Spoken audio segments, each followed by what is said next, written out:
the data, getting all the information, and getting to learn that car, which is exactly what they're doing, and what place to learn it, 4 hours on the Nordschleife. Great way to do it. No, exactly so. And the Alexander West, Swedish teammate who started the race, got to experience the trickiness of a greasy track after there was huge rain, heavy rain in qualifying this morning. The track was a little bit damp when they went out. A little flurry of rain on the formation lap. Oh, yes, please. You can always imagine Chris Goodwin being asked that question, would you like to start the car? No, go and learn. Go on, I've done all that. You go and learn. Yes. Go and learn what it's all about. Yes, as in, oh, thanks. Okay. Really? Yeah. I thought you were the pro driver. Yeah, go and learn. You need to learn. I've done that. So, but he's proved his worth there with, say, an 8:59. That's quite an impressive time for an SB8T car as well. Further down in the classes, just taking a look, we talked about SP7, SP9 Pro-Am, SP9 Am, SP8T, we talked about their car before, 14th place overall. It will fall down when it serves its second pit stop, but number 144, Kaya, wheel at the moment, well clear in class. SP10 is being led by number 169, Hopper. This is the class of GT4 class, it's BMW. Getting very nicely in class. No one else quite around them at the moment, but a flurry of pit stops coming their way very, very soon indeed.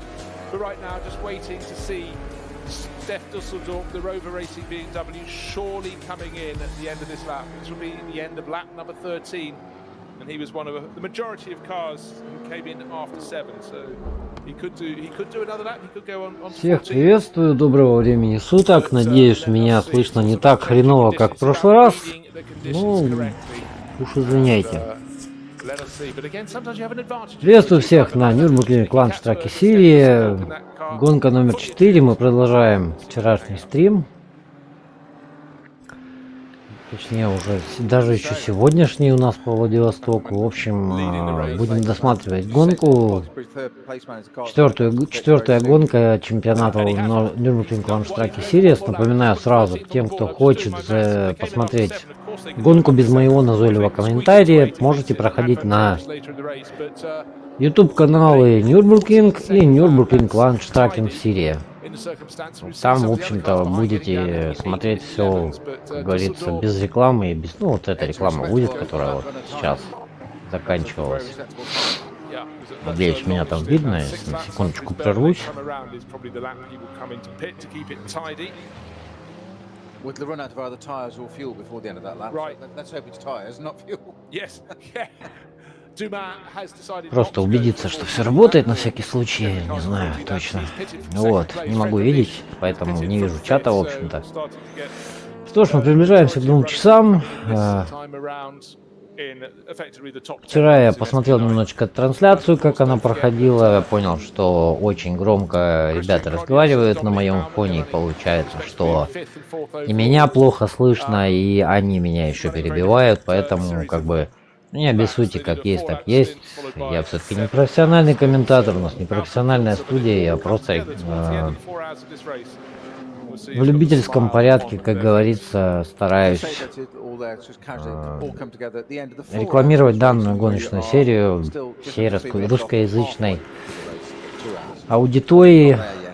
И не претендую на то, чтобы быть хорошим комментатором, поэтому уж извиняйте. Ну, кто-то там опять поломался. Вот наш бывший лидер Дженнин Хилл. Машина номер 23. HRT, Haupt Racing Team. Вчера я наконец-то понял, что 25-я Porsche это Hubert Racing Team. Кстати, HRT тоже довольно-таки выглядит странно. Ну ладно. Не будем сильно придираться уж.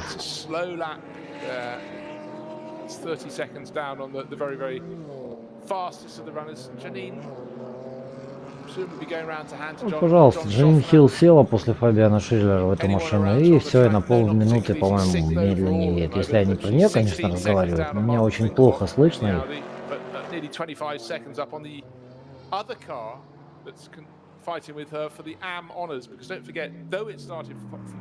Ну да, говорит, что типа они борются за победу в классе АМ, то есть любителей, так что, ну, там ПроАМ, SP9 ПроАМ. Да, напоминаю тем, кто подключится как бы к просмотру, что можете, не забывайте, точнее, что в эти выходные, собственно говоря, уже гонка, а сегодня 24-е, 3-е, 23-е, по-моему. Да, 23 сентября, то есть в эти выходные будет гонка 24 часа Нюрбургринга. Самая интересная, по-моему, гонка 24-часовая уж точно в мире, по моему мнению, естественно. О, Тим Арена, Мерседес и BMW 34. 14 кругов. Во, наконец-то я поймал два стинта, грубо говоря. То есть сейчас будут заезжать, наверное, на пидстопы уже, если не заехали еще. Ну, нормальный как бы пидстоп. Стинт это 8 кругов, поэтому... Вот. Ну, как бы по 7 кругов можно проехать 3 стинта спокойно, равных, но только там как бы со стратегией придется поиграть. Ну и кто-то может поиграть со стратегией, заехать там пораньше, ввиду того, что пидстоп, время пидстопа как бы зависит от того, когда ты заезжаешь, на каком круге, после скольких кругов на трассе. И от этого как бы можно переигрывать стратегию, что в общем-то сделали некоторые машины, потому что, по-моему, вот, блин, уже забыл со вчерашнего дня, точнее с ночи, 6-й, и вот этот 34-й, по-моему, они нет, 6-й, не-не-не, KCMG, 18-я Porsche и еще какая-то машина заезжали раньше, а эти, по-моему, заезжали вместе. В любом случае, там они после 7 кругов заезжали, уже пора бы. А, ну вот, KCMG выезжает, 19-я, скорее всего.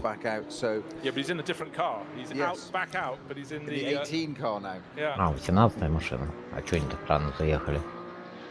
А это Audi у нас 29-я, 20-я. Да что же они все номера меняют? 20-я Audi.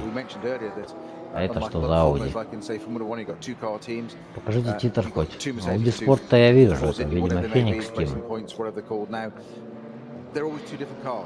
They're built identical, the same regulations that year, but they're different. Each driver has a different setup.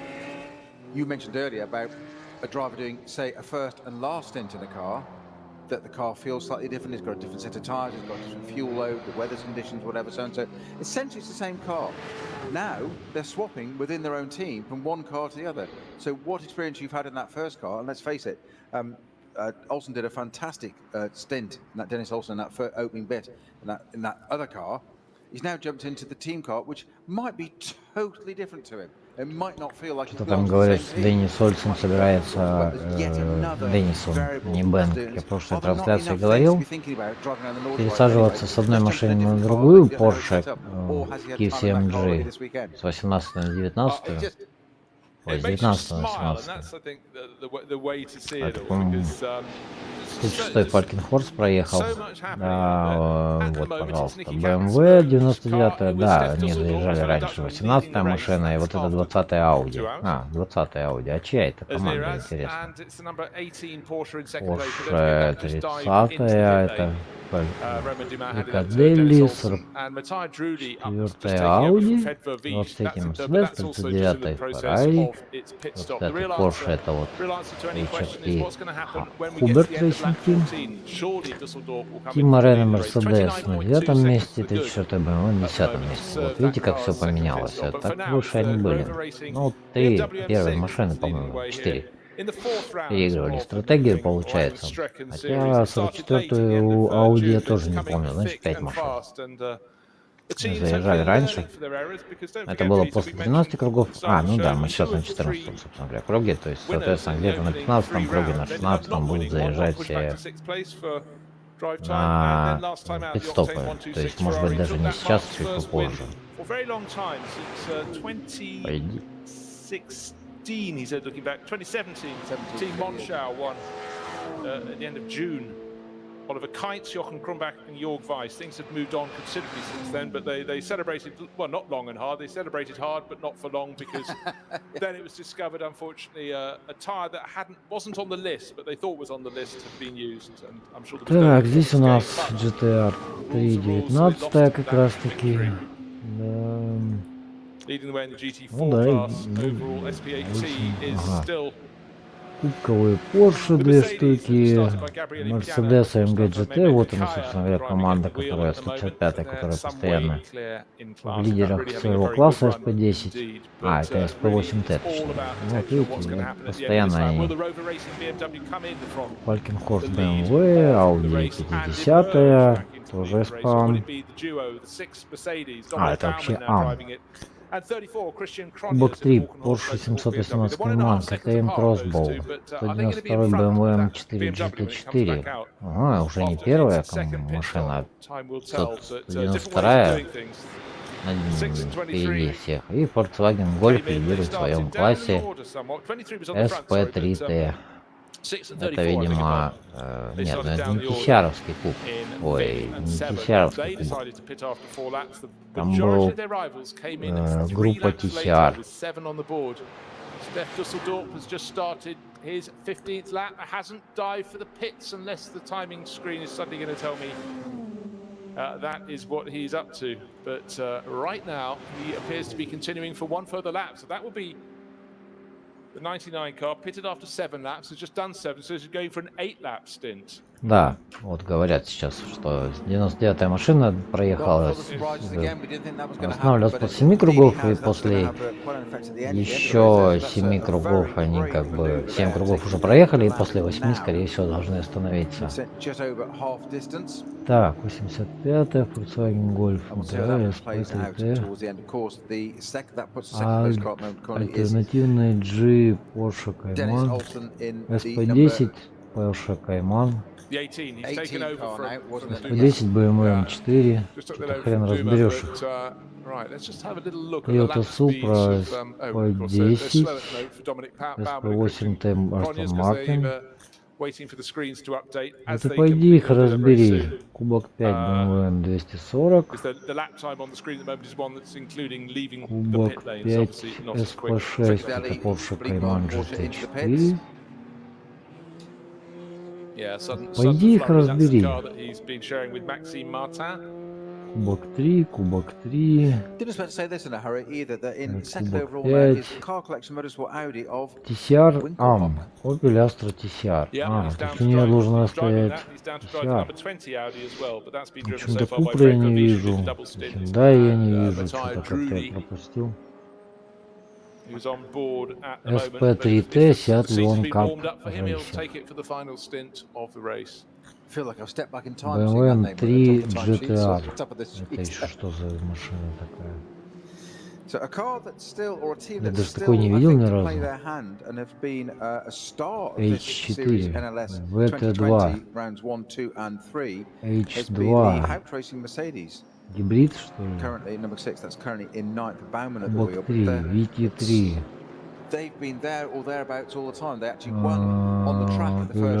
OPC Cup, OPC.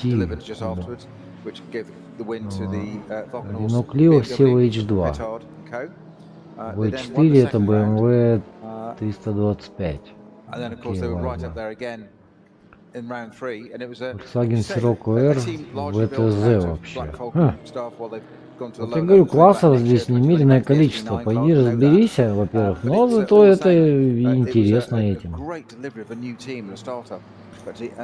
Извиняюсь, Ford Mustang там промелькнул. Seat Cupra, SP3T тоже почему-то.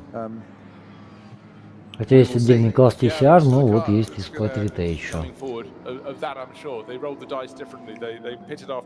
SP3 просто Toyota GT86. Обе. А, даже 3. Ого. BMW 390 LGSLI. Это вообще что за машина? Peugeot RCZ. BMW M3. Вот BMW M3 это Интересно. А, это, наверное, те старенькие машины. V5. Because of their rivals still waiting for the 23 Mercedes to see if that's going to no, that's going on to its Honda 15th lap. Civic. Hill goes on for one further lap. BMW That's the 125. class leader. 17 seconds further Вот, lap. Subaru One position BRZ down the race. все-таки Another car going on участвует to the одна. 15th lap is Номер the 39 222, Ferrari from SP5. Racing One, Stefan Те были Aust at the SP. wheel, and the last of the real front runners not to do a second pit stop. Sixth place 5. overall, leading the Pro-Am Я classes. не Lorenzo помню уже. Rocco di Torre Padula. Что-то Subaru BRZ Number проигрывает 25 Audi. Toyota So they're all going GT86 for a очень long middle сильно. run. That's the Huber Motorsport entry. Renault Megane 3. I was going to give you a little drum roll there. Hyundai because I think you'd i-Fastback. love А saying что они that так name as well. далеко I said it in my отлетели? sleep. Well, I can tell it just flows. You've just got the tape BMW, against your head. Volkswagen It just Sirocco, pops in and Hyundai actually comes i30 up. I TCR can't even Pro. I can На barely say первом that месте. as quickly, Ха, eloquently интересно, as на you can. 128 But it's Elephantly. всего. So who is Значит, flying те, значит, at the других. moment? Waiting to see. Surely after 15 laps, we will get the entry to the pit lane 132 from машины в этой Düsseldorf гонке and Winkelhock. участвуют. But the gap between them, don't think Winkelhock in 44 is Машины уже на 12 close to кругов Düsseldorf. умудрились 1 minute отстать, при 43 том, что seconds the gap проехали between first всего and лишь second in the race. 15. Круто. So Winkelhock is there by dint of actually he's been putting in some very good laps, 8-minute 12s, as has Düsseldorf. Вот, поэтому я как бы It's an artificial position because сижу, рекламирую, как бы, не рекламирую, а точнее, как бы для русскоязычной аудитории пытаюсь хоть как-то проявить, ну, хоть как-то стимулировать интерес к данной гоночной серии. И, собственно говоря, ух ты, какой номер красивый. И, собственно говоря, не только гоночной серии, но и непосредственно к гонке 24 часа Нюрбургринга, конечно же, которая в эту гоночную серию не входит. Вот. В прошлом году вот это 917-я Porsche, там у меня такой номер интересный был. Ну что ты так недоволен? Он же в твоем же классе на таком же Каймане едет. Ну, твои проблемы, обгоняй. Ой, извиняюсь. Номер был раньше так интересно написан, и сейчас, наверное, уже не так. Там, я не знаю, со спонсорами связано или нет, прям какими-то особыми цифрами написан. Номер был в прошлом году на 917 именно Каймане.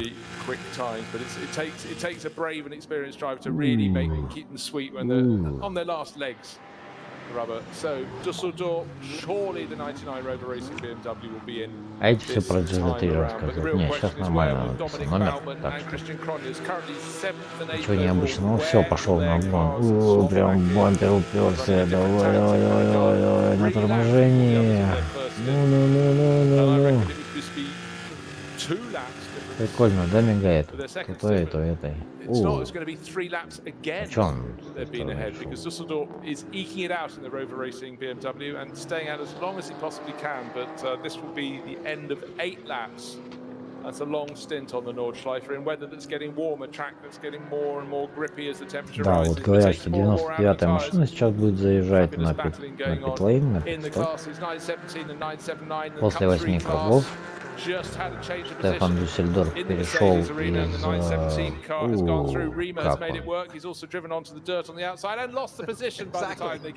Ну что значит lost the position? Он что, его обогнал, что ли, только что? Вот, Стеф Дюссельдорф перешел из Фалькин Моторспорт. Кстати, нету Фалькин на этот раз, первый раз вижу, чтобы ни одной машине Тим Фалькин не было на стартовой решетке, я этого не видел.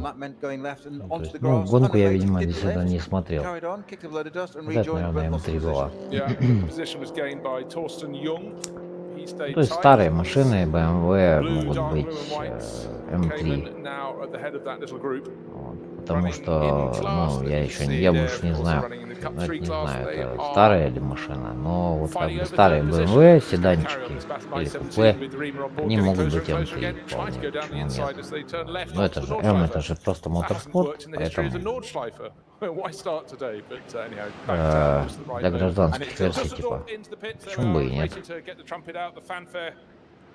Это, кстати, хороший маркетинговый ход для BMW продавать вот таким образом свои 325 и 240 машины, прям непосредственно, которые продаются в автосалонах. Я думаю, что по-любому, потому что и двойка, и четверка наверняка продаются в таком виде.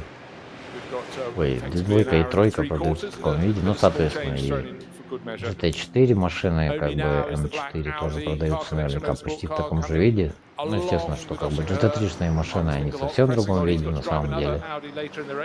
Вовсе не так, и как бы GT4 машины все-таки ближе к настоящим машинам, к дорожным. Все-таки машины GT3 это прототипы, уже непосредственно силуэты больше, чем... О, кто-то заиграет. 44-й Audi. Шли, которые на 5-м месте. Так, а 99-й это заехал, они вроде как впереди должны были быть. Или эти после 7 кругов заезжают, потому что там отставания большие были, может быть. Они пораньше заезжали. А эти в конце 15-го круга заедут. 99-я машина. Это, по-моему, 36-я машина. Про BMW, если мне зрение не изменяет. Ой, извиняюсь. А, это Мерседес 23, который так сильно отстал. Да. Ну, немножечко так, слегка похоже. Это Get Speed Performance, это спонсируется Водофоном. Водофона вот это вот Get Speed, это я не знаю что. Тариф какой-то или что. Вот они как бы Get Speed Performance выставляют, как бы без водофоновской, кстати, почему-то этой самой эмблем, без водофоновских эмблем. Ну, что интересно, что не профессиональную команду, ну, как бы не предыдущих, как бы, гоночных сезонах они постоянно спонсировали кого-то, потом был спонсорство Мерседеса, прям непосредственно Водофон, типа, Феррари 29-я заезжает, 23-я машина заезжает, 30-я Porsche заезжает. А, нет, это 25-я Хуберт. А, нет, подождите, сейчас надо уточнить, а то они там очень похожи по расцвету. Ну, это, по-моему, 30-я. 30-я, по-моему, чуть-чуть темнее, чем 25-я. А вот кто-то у нас, а вот 36-я BMW как раз, которую я перепутал. Это будет, а это у нас лидеры непосредственно. А 99-ю машину уже обогнали, что ли? А, это 4-я никак не может обогнать Тимарену. Неплохо, неплохо. Что-то он так приблизился довольно сильно, прилично. Он раньше на расстоянии был на каком-то, а сейчас уже довольно близко. Кто, интересно, BMW за рулем? More on it right now than Dominic Baumann is. About a second, no, not even that much, half a second between the pair of them as they go up to turn 6. Porsche came in to be dispatched, and they do that very well indeed. Again, it's lovely to see, Peter, the use of the indicator for a driver to indicate that he's letting a front runner Доминик Бауман в Мерседесе, а вот кто на BMW едет, Фалькенхорстом. Фалькенхорст стала лидирующей командой, потому что есть вроде как Роэ, при том, что есть вроде как заводской Шницер, но вот почему-то именно Фалькенхорст, кто это там у нас сродется. Электрика, что ли, кончилась. Желтые флаги будут. Может и слоузон. Почему-то Фалькенхорст именно вот в этих... А, это у нас Супра как раз таки. Ай-яй-яй. Одна единственная Супрочка и то. Ага, ненадолго.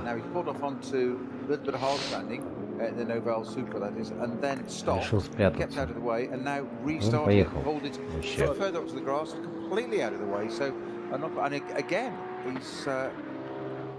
He's almost turning the car around the opposite way now, so I'm thinking Странный he's trying to get to a bit of an escape point there and get it as far off the track as he possibly can. Which will take away the yellow flag zone. That's just on the chicane at the end of the Grand Prix. Кубковая Porsche. Ну, то есть вот как бы интерес к этой серии, к гонке 24 часа, выражается именно в том, что здесь очень большое количество машин. Никак не дают поговорить. Right, while all this is happening, the leading runner in SP7, that's SP7. 2 H&R Porsche, the Ну, это Porsche не Cup кубковый. class Да. moves its way pretty much into the top Извиняюсь. 10 because that will Вот, хотя, как бы, здесь много разных гонщиков, много разных машин, классов, вариантов топлива даже, то есть есть биотопливо, ну, там, альтернативные топливные, и альтернативным топливом заправленные машины, я не знаю каким даже, если честно, био или этанол, или что там, биоэтанол, хрен поймешь. А, вот как раз Black Falcon Team Tech Star, это Мерседесик GT4. Mercedes AMG GT4. И как бы интерес ну, именно из-за того, что, во-первых, здесь очень большая разница в скорости автомобилей. От самых быстрых до самых медленных, сами видите, 12 кругов за 15 кругов. Разница. Машина отстает чуть ли не по 2 круга на округе.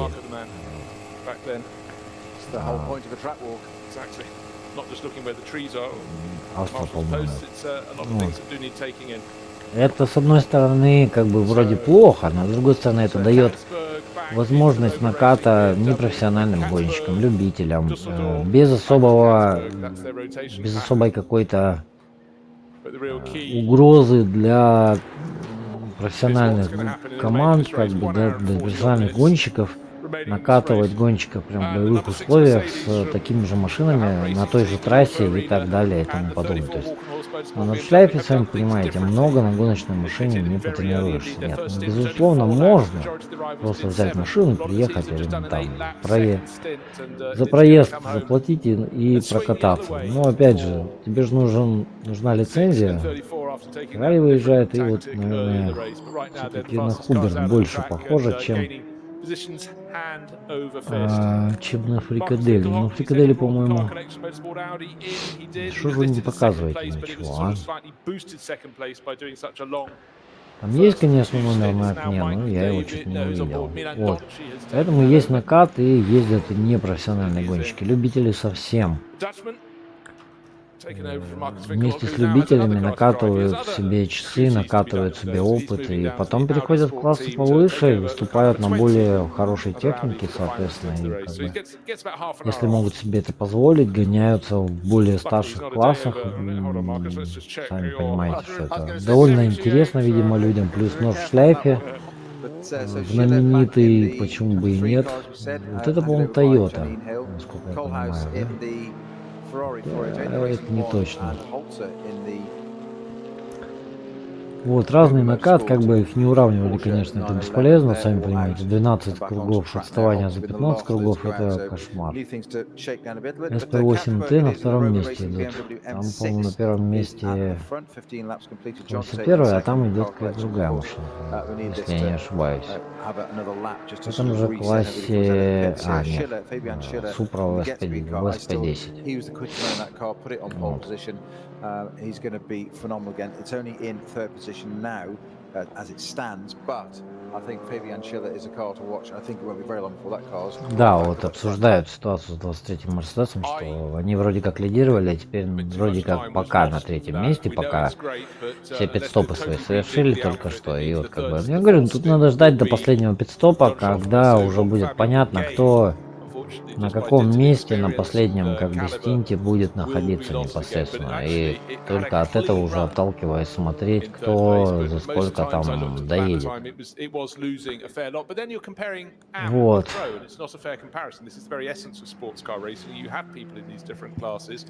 Exactly why you hire somebody like Fabian Schiller, as you say, the hired gun to go and do what he do, and it's no disgrace, as you say. Janine Hill did a great job in there, as you say, good clean run. Да, пытаются они немножечко подбадривать Джанин Хилл, что она все еще хорошо едет. Нет, ну действительно, если она идет на третьем месте, она еще не совсем провалилась. Это, в принципе, хороший результат. То есть они были где-то на 8-м месте, и значит это результат довольно достойный. Действительно, для Джанин Хилл обычно Джон Шофнер убивает вообще напрочь. Ну, Джанин как бы сдает первую позицию обычно, там, или первые позиции. А Джон Шофнер там вообще все в трубу выпускает, там, он вот совсем любительский гонщик. Но он, видимо, платит за этот экипаж, поэтому почему бы и нет. Хотя, с одной стороны, с другой стороны, как бы Vodafone как бы спонсирует именно эту команду почему-то, на эту машину, непонятно почему. Вот. Со своим Get Speed. Team Get Speed Performance. Тоже странная ситуация какая-то, не знаю, не разбирался никогда, не интересовался. Да, и для тех, кто как бы смотрит, будет смотреть, я не профессиональный комментатор. Я здесь сижу не для того, чтобы вам рассказывать там о красотах гонок, о том, кто какие обгоны совершает и так далее. Я просто добавляю к происходящему немного русской речи, комментария, более-менее объясняю правила там местами, более-менее описываю участников чемпионата. Около метра говорили, что ли? Ничего себе. О, так и не обогнал. Давайте после 4 кругов заезжали, значит смогут ехать еще до... Ой, господи, до 20-го круга получается. На 12-м они должны были заезжать на питлейн и... На 13, на 12, скорее всего. И еще могут ехать долго. Сейчас только 16 круг они, наверное, завершили, я так понимаю. Так что, интересно, кто из них лидер? Сейчас они, по идее, кто-то из них должен быть на первой позиции. Надо посмотреть. Написали бы хоть классификацию.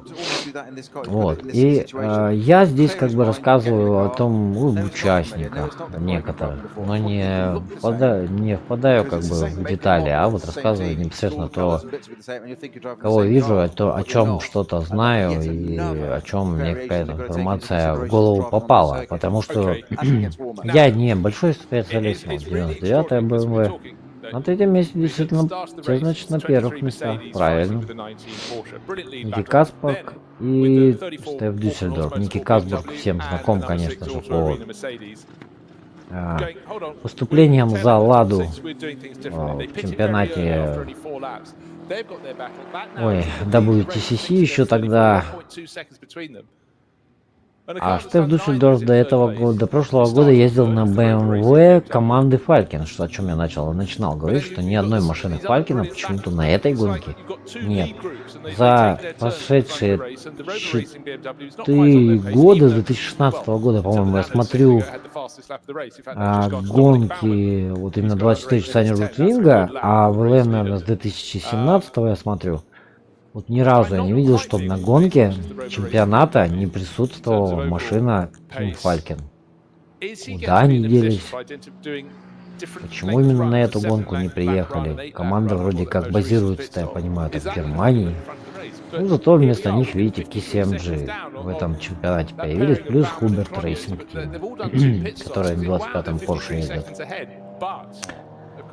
Прикадели присутствует, ну и Тимантай нет, например, с Porsche со своей тоже. То есть вот 3 Porsche уже нет.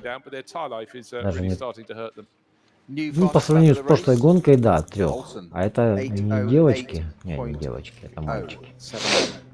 Напоминаю, что здесь есть полностью женская команда, полностью там механики женщины, инженеры женщины, и еще кто-то женщины, и вот номер я не помню, 600 или 800, что-то такое, 610 что ли. Тоже на Volkswagen на вот таком ездит.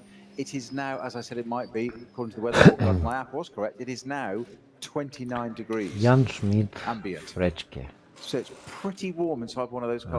Да, и вот есть как бы полностью женская команда. Это был эксперимент проведен там, по-моему, как раз таки в 2017 что ли году. И вот в этом году они прям на полном расписании участвуют в NLS. Вот. Тогда там на гонке Нюрбургринг 24 часа была проведена такая вот такой вот эксперимент, полностью женская команда, то есть механики, инженеры, обслуживающий персонал, гонщицы, естественно, все женщины. Ну и они там в первой гонке сразу же сломались и долго-долго чинились. Кстати, я тогда смеялся, но вообще так по-хорошему сломалась-то машина, они ее разбили. По-моему, разбили машину. Ну, неважно, но они в итоге починили. Там есть мужчины какие-то роли, я не знаю. 17-й все еще борется с кем-то там. Не знаю, с кем. Как он его? Че он поехал? Вот дает. Вот. Машину, в общем-то, починили в той гонке. Долго чинили, конечно. Вот до финиша доехали. А 24 часах это и важно. И здесь в основном, ну, особенно в младших классах, не борешься за победу, ну, максимум за победу в своем классе. Ну, и главное, ты борешься за то, чтобы увидеть клетчатый флаг, и это довольно важно. Извиняюсь. Ух, нифига, он его объехал просто и уехал. Удает. Обогнать не мог, то, блин, просто как стоячего объехал. Или это уже другая машина? Нет, кайма. Ой, извините, простывший. Вот. Если моя речь не очень ясна, ну, извиняйте, к сожалению, я болею. А потом я не знаю, будет ли у меня возможность докомментировать гонку и как бы... Да, и, кстати, спасибо каналам. Thank you, Nürburgring and Nürburgring Launch series that you don't ban my channel, that it's not for perfect videos, it's made for popularization of this racing series. Да, ну, ладно, отвлеклись мы на английский немножечко. Опять же, напоминаю, полчаса уже прошло, нам, наверное, напомнить. 917. Надо напомнить, наверное, что вы можете посмотреть без моего назойливого комментария данную гонку на канале Nürburgring или Nürburgring Launch серии. Так и называются на ютубе. Абсолютно бесплатно, у них даже реклам нету. Даже при роллах нет рекламы. Вот, что для меня вообще довольно странно, конечно, хоть бы, не знаю, поначалу ставили рекламу, промоушены бы больше получали, как-то логичнее бы было. Ну ладно, это их как-то дело. Мое дело маленькое, включить, как бы, делать, как бы, видосы для того, чтобы кто-то когда-то посмотрел, может быть, заинтересовался, может быть, кому-то понравится, может быть, там что-то еще в этом духе. Именно вот русскоязычная аудитория Ютуба и не только Ютуба, многих других платформ. Возможно, когда-то заинтересуются данной гоночной серией, посмотрят ее и, ну, как бы, как и я, заболеют ею, потому что, ну, действительно хорошая, мне очень нравится ее смотреть. Единственное, что мне не нравится, так это вот английский комментарий. Он далеко не всегда хорош. В этой гонке ничего еще нормально. Жалко, что Пол Трастл куда-то делся. Вот Пол Трастл вообще классный. Он столько информации интересной выдает всегда. И всегда очень внимателен. Всегда правильно ведет комментарий, когда у него спрашивают. Молодец. А вот остальные, они очень, извиняюсь, подлизывают очень много, так что... Это как-то странно, в общем-то. Ну, в принципе, ладно, что британцы что с них взять. Даже не американцы какие-нибудь.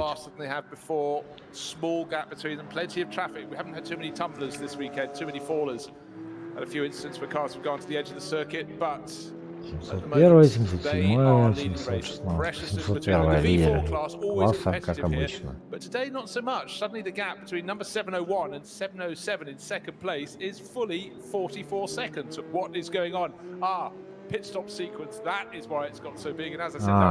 44 секунды между первой и второй командой, между первой и второй машиной, а то, что сзади едет, это не вторая машина, оказывается, вот так.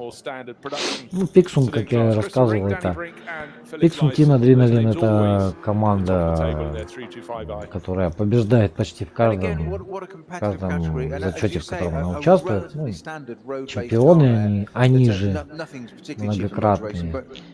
Видимо, у них там профессиональные гонщики задействованы, а в основном там, видимо, любители в этом классе участвуют. Так, извиняюсь, на секундочку, я прервусь. Вот, пока вы нашего лидера смотрите, я прервусь. So you've got a roll cage, you've got the right seat, you've got the right harnesses, all the different things that's needed. So there'll be some uprating of the suspension. Obviously, Вот. tires Кстати, это наглядно вот только что продемонстрировало, сколько можно потерять на Нордшляйфе. Вот, то есть не только что ехали там вообще бампер-бампер. И тут видите уже такой задел, ну, приличный довольно-таки. Сколько можно выиграть на Нордшляйфе, вполне себе очевидно, потому что там и до 3 секунд теряли, и отставание там 8-10 секунд.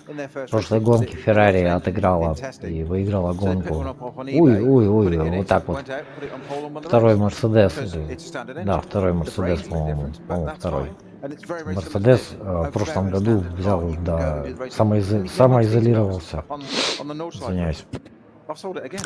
Выехал с пит-стопа, кто-то поворачивал по большому радиусу. Да, кстати, да что ж такое. На гонке 24 часа Нюрбургринга они вот сразу после поворота направо уходят налево, а здесь, видите, по большой петле еще проходят. То есть разные конфигурации в NLS и в 24 часах используются. А это у нас третья машина, идущая на третьем месте, по-моему, да? Нет, уже должна быть... Да, на третьем, ну, странно. После пит-стопов эта машина идет на третьем месте. Ну, посмотрим, после последних пит-стопов только будет понятно, кто на каком месте идет. Вот Астон Мартин у нас новенький, 64-й. BMW-шечка. Вот старая BMW, кстати, может и есть М3. А вот такие 7 Джейден с летанной парой. Я думаю, что 18 впереди у 19 теперь. После того, как 19 развернула после пит-стопа сразу же. Да что ж такое. Ладно. Так, это, по-моему, первая машина, да?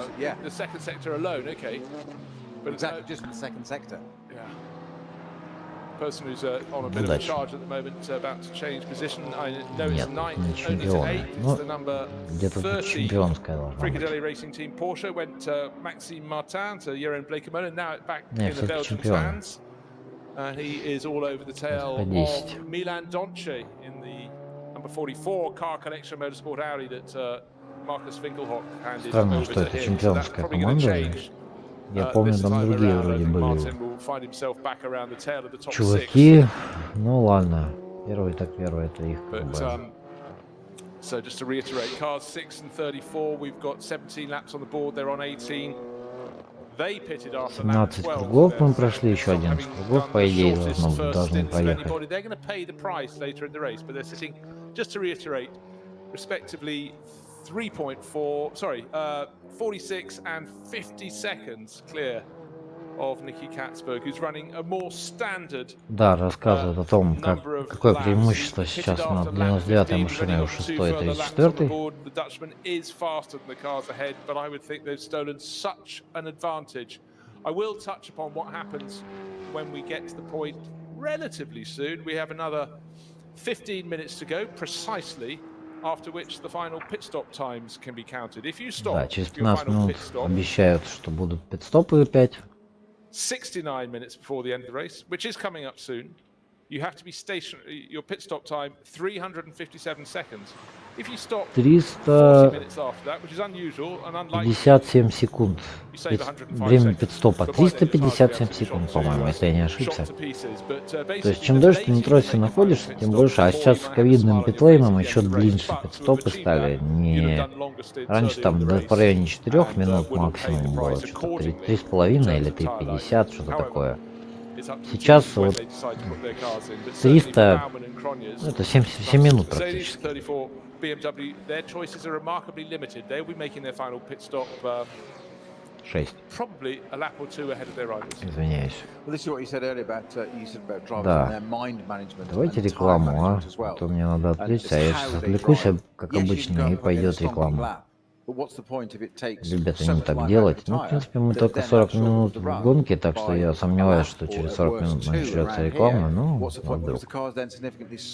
У них бывает такое, что рекламу очень долго не показывают во второй половине гонки. Ну, типа, наверное, считают, что в первой половине гонки ничего интересного не происходит особо, а вот во второй половине. Так, это у нас какая-то незнакомая мне команда. А, 333, да, с пузыриками. Нет, это не с пузыриками, другая команда. Так, ладно, все-таки я прервусь на рекламную, свою, собственно, на рекламную, на техническую паузу. И скоро мы вернемся.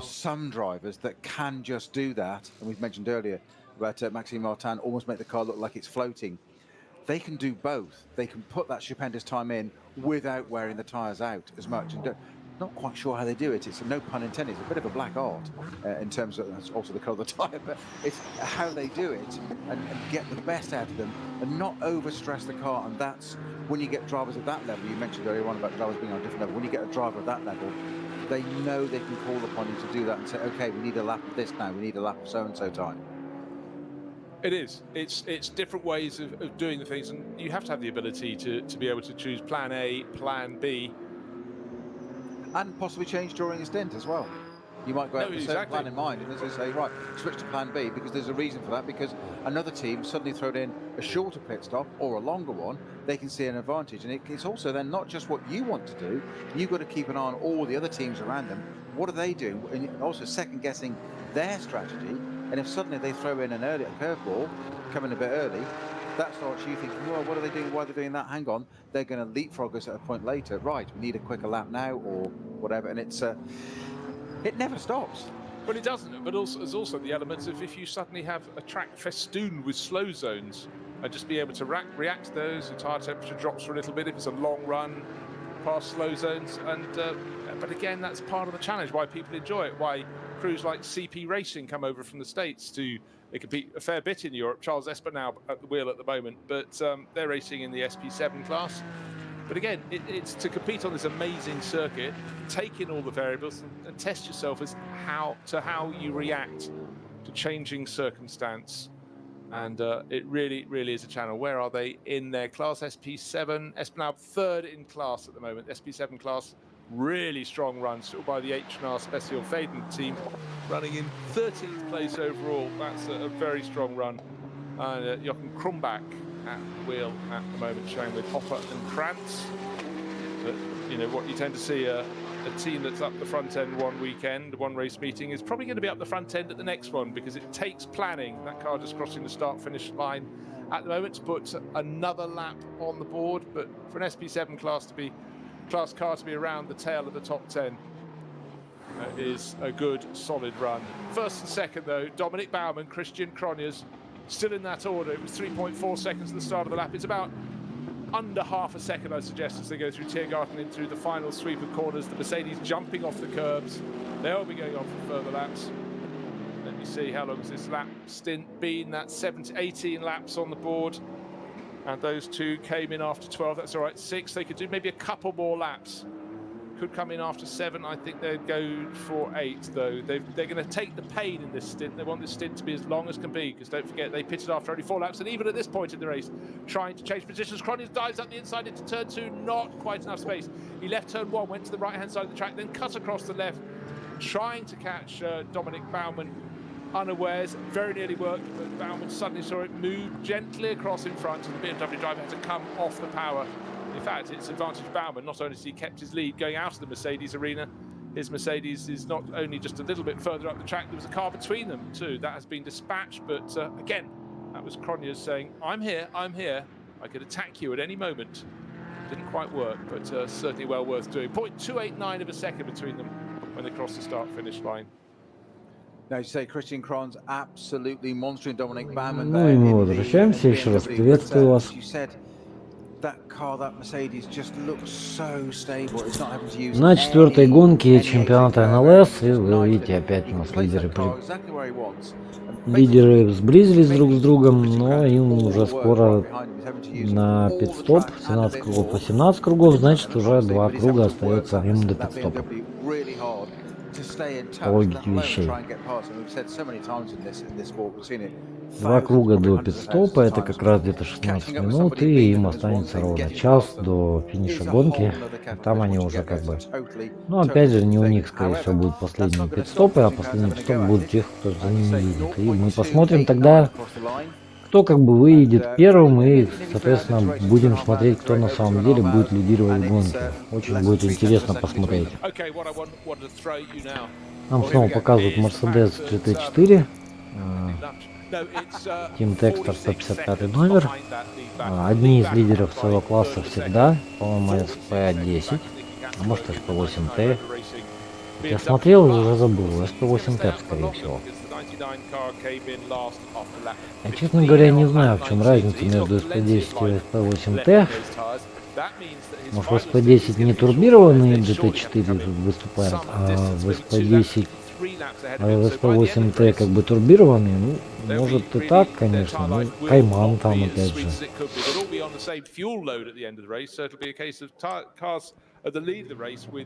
Да, обсуждаю, что, возможно, придется экономить топливо до конца гонки некоторым. And that's the point.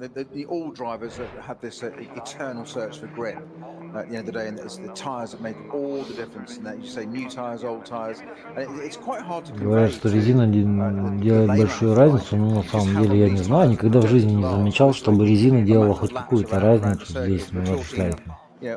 Вот у нас, пожалуйста, наконец-то сконцентрировали внимание на новом Астоне 160 GT4 класс.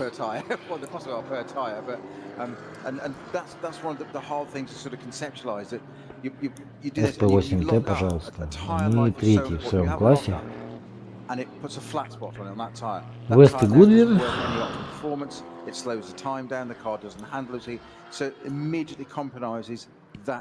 А вот и 155-й Мерседес, собственно, из которого мы только что наблюдали. По-моему. Интересно, как он так быстро проехал.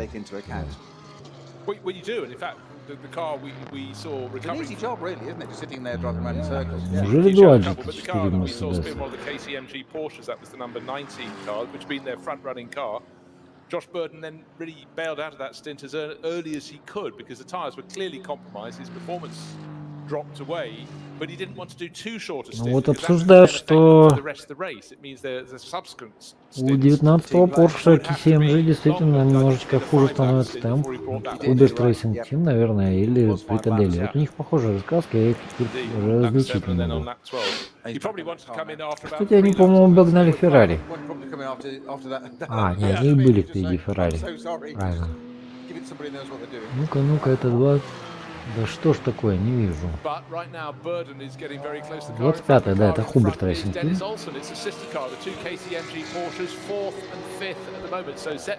Есть Haupt Racing Team, есть Hubert Racing Team. Вообще, конечно, ситуация в этом году с уходом Black Falcon немножечко так изменилась. А, это Pro-Am класс. То есть 3 класса получается. В SP9, Pro, Pro-Am и Am. Полностью Am. SP9 Am.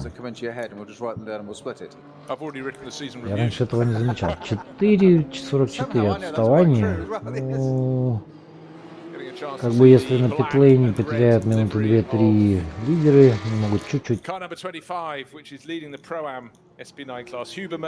лидируют они в своем классе. Pro-Am. Значит, 20 Мерседес уже должны обходить. Марко Холт.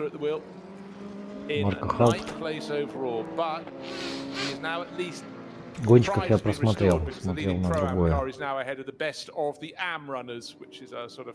How it should be. The top AM runner, one position behind, is car number 39, and that's Christian Kohlhaas sharing with Stefan Orst and George. 39-я машина в классе AM лидирует.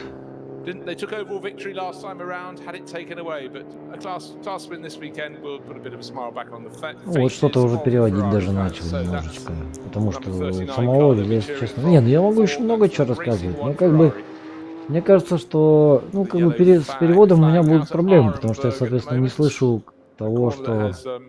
А, вот это, наверное, Subaru BRZ другого цвета, она красненького. Yeah, just been upgraded to Code Такое City there, вполне actually, and the возможно. yellow flag at Schwedenkreuz as well. Она у нас 222, и вот если покажут номер, нет, не покажут, наверное, номер.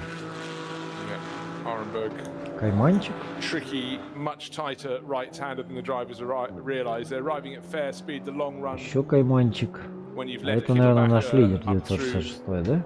Flugplatz, Посмотрим. Schwedenkreuz, but Arenberg, you're going up the hill and it suddenly tightens, and you go, oh yes, this is a track Да. of many sectors. I must be paying attention. На втором месте 917, это самая, которую борьбу наблюдали. На 15 966, секунд haven't seen too much of отстает. the Cayman class today.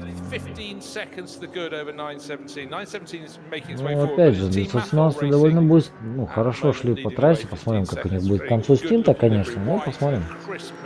Кубок 3 полностью, видите, из кайманов состоит почему-то 718, а те не 718, 2, на 4-м, на 8-м месте. Интересно.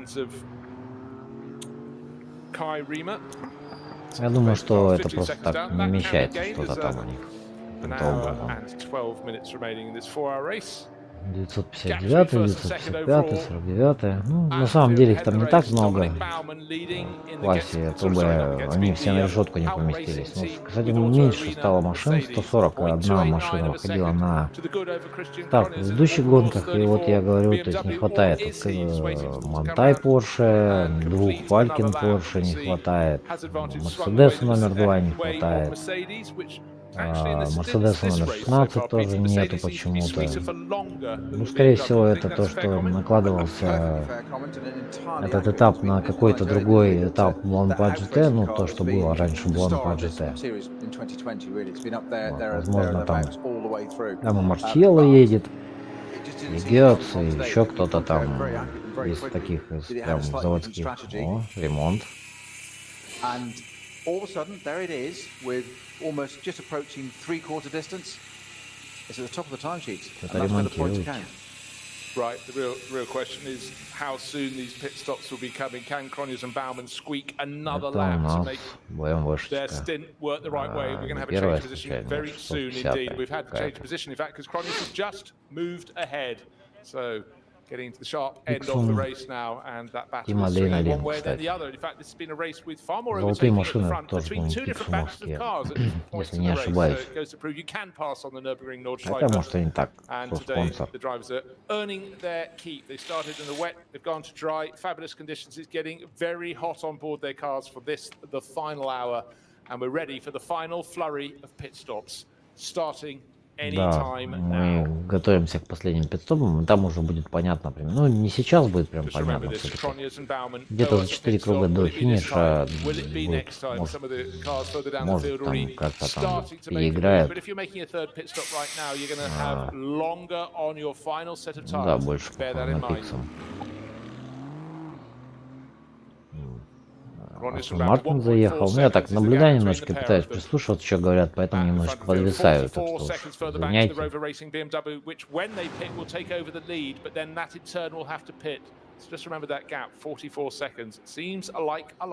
О, кто-то поломался. А, кого-то везут поломатый.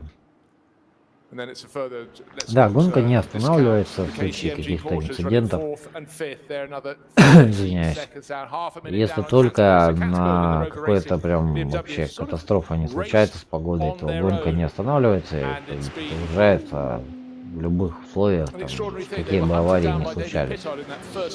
Просто есть зоны замедления, и, соответственно, от этого и темп гонки зависит. А, ну, если, в принципе, кстати, если там по 6 минут пит-стопы, то, да, они там как бы с течением, то есть по 56 минут плюс 6, то есть час 02 примерно вместе с пит-стопом занимает, то, да, там, где-то 3 часа 6 минут.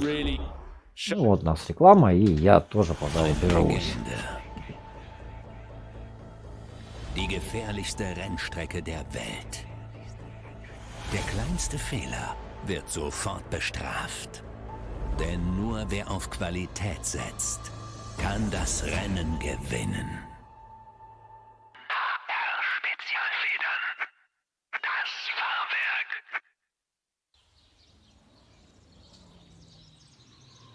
9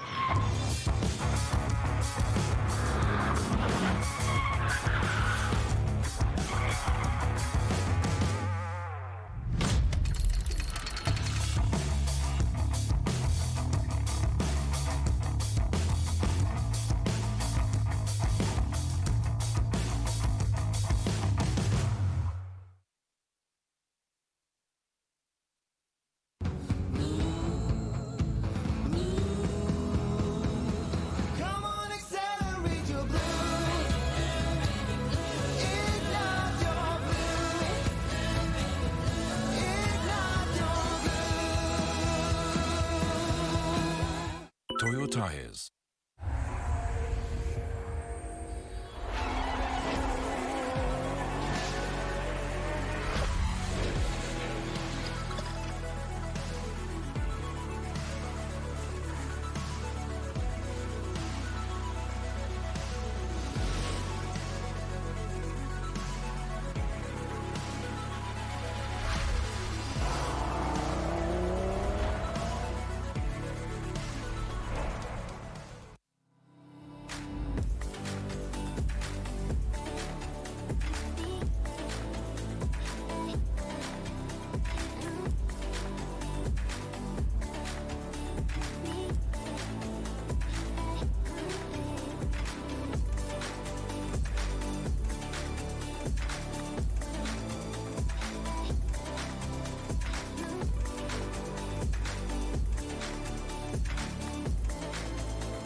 Final pit stop.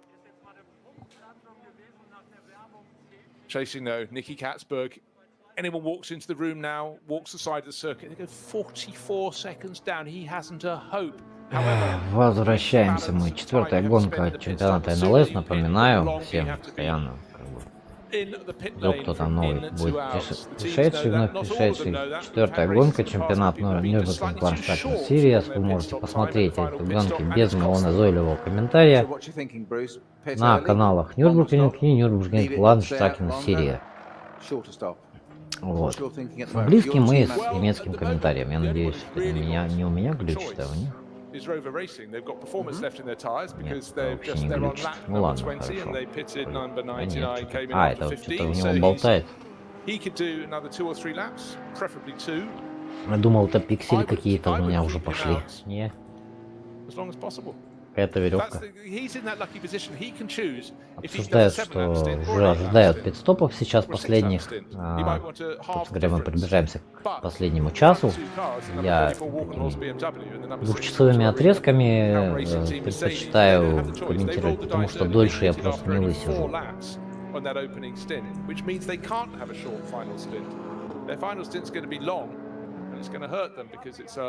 Да, вот у нас, пожалуйста, 23-й Мерседес уже на последнем пит-стопе. Я так думаю, что Фабиан Шофнер будет за рулем теперь. Это Джанин Хилл была. Ну да, судя по тому, как он садится, это, да. А это как раз Джанин Хилл. Fabian Schiller getting back on board. А, Don't нет, forget he Фабиан led the Шиллер race several садится. times in that opening stint. Brilliant battle with Dennis Olsen in the number 19 KCMG Странно. А это Porsche. значит But right now, well, Фабиан it Шофлер. won't take it to the Ой, front. But can it be Am victory? Leading Ну, two в cars общем, into the pit now, Шофлер, Krones and который... Baumann. Okay, The that's Valkenhorst M6 and the Mercedes. Правильно, правильно. Out the team car, both into the Так pits, его, which так его. Krones and Baumann in now. Крутой момент. I would also watch that number 23 car that whilst it's not going to be Судя potentially по front runner now, but I think it телосложению, might это also quite самое. up the order with Нет, Fabian может. Schiller at the wheel of that car now, as we thought it was, turned out to be John Schaffner. So Похож. Джон Шофлер, да. it'll certainly move up the order. Let's put it that way. Американец. Был за рулем, сейчас будет забойщик Фабиан Шиллер за рулем, так что сейчас машина снова поедет, но они уже очень далеко. А это у нас 36-я машина, Pro-Am. Категория Horse BMW. 5.445 seconds. A few to go all the way back, but yes, it's a really spread out grid. But Так, right now, 4-я заехал, значит 36-я. О, они их обогнали, что ли? На трассе? Ничего себе. Интересно, размен позициями произошел, а мы не заметили, пока реклама была. Ну ладно. Ну ладно, это обычная ситуация, к сожалению, с ТВ-покрытием, я говорю, здесь в этой серии довольно большая проблема. Вот KCMG заезжает. Это, скорее всего, 19-я. Да, действительно, говорит, обогнали и еще и оторвались. Ну, заметно, что большое очень расстояние между машинами. Все-таки Казбах был позади, Бауман, да, Бауман был за рулем. Rover Racing, да, Rover Racing машина сейчас еще должна проехать несколько кругов. Будем посмотреть, на каком круге они заедут. Здесь, я не знаю, работает правило последнего часа или нет. Последний час в гонке 24 часа время твоего пит-стопа обратно пропорционально количеству времени, оставшемуся до конца гонки. То есть, чем ближе к концу гонки, тем меньше тебе нужно потратить на пит-стоп. BMW M6, Christian Krones brought that car in. Mercedes of Team Haupt in second place. The KCMG Porsche of Josh Purden in as well. And it's going to be yet again for the fourth round in a row. We're going to have a final hour of some fantastic racing. And it's not done yet by any Обещают нам measure. Фантастическую гонку последний час. Certainly not, and expect to see Christian Cronjes, I would presume, hand over to Mikkel Jensen, and the young Dane has been one of the stars of this series this year. So look for him Должно быть in that 19. final stint for Walkenhorst Motorsport. Their Она BMW останавливалась team вроде took как с victory in the этими first round, машинами в that одной 34 car, then секвенции. followed it with the second and third place. So Нет, looking нет, really, really нет. good for NLS Если эти points, после but четвертого the круга prize останавливаются, today значит is going to be whether it can нет, beat это после the седьмого car started by Patrick останавливаются. Каждый Assenheimer, the час. number 6 team Hout Racing team Mercedes. Started by Assenheimer, Dominic Baumann will be handing over to Dirk Muller. Дирк Мюллер. О, Дирк Мюллер сейчас поедет. Рейнмастер.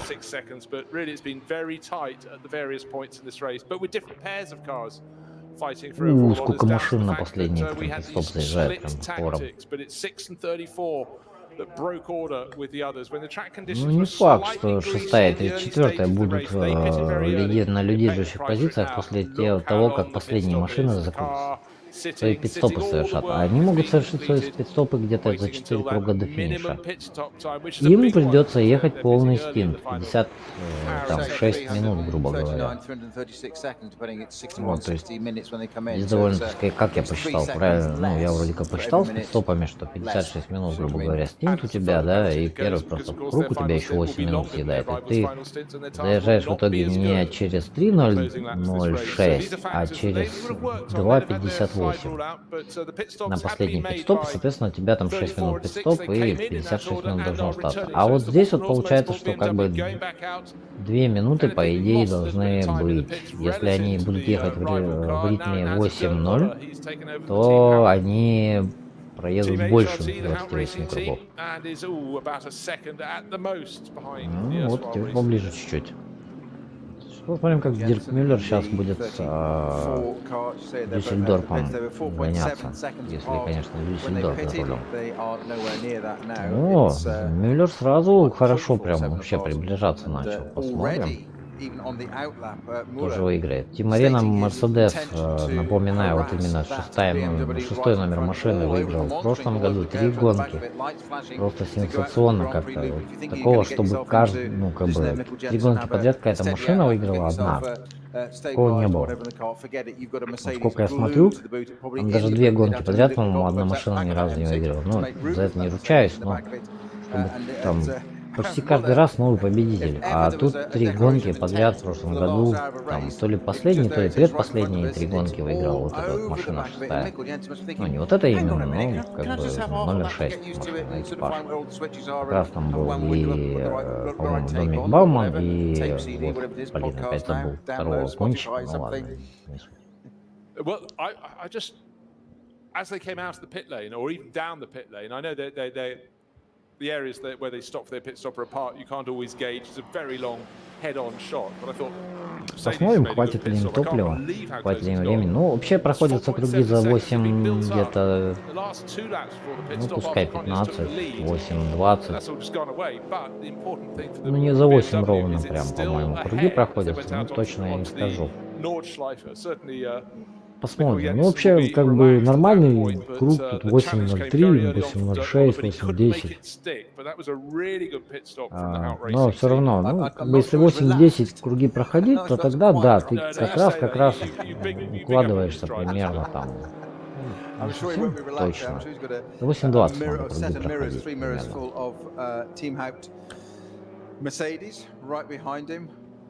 Да, Toyota GT86, я был прав, все-таки желтенькие, скорее всего, это все Toyota. Второе место в SP3. Что-то BMW вообще его угоняет просто стоячего, что они такие медленные.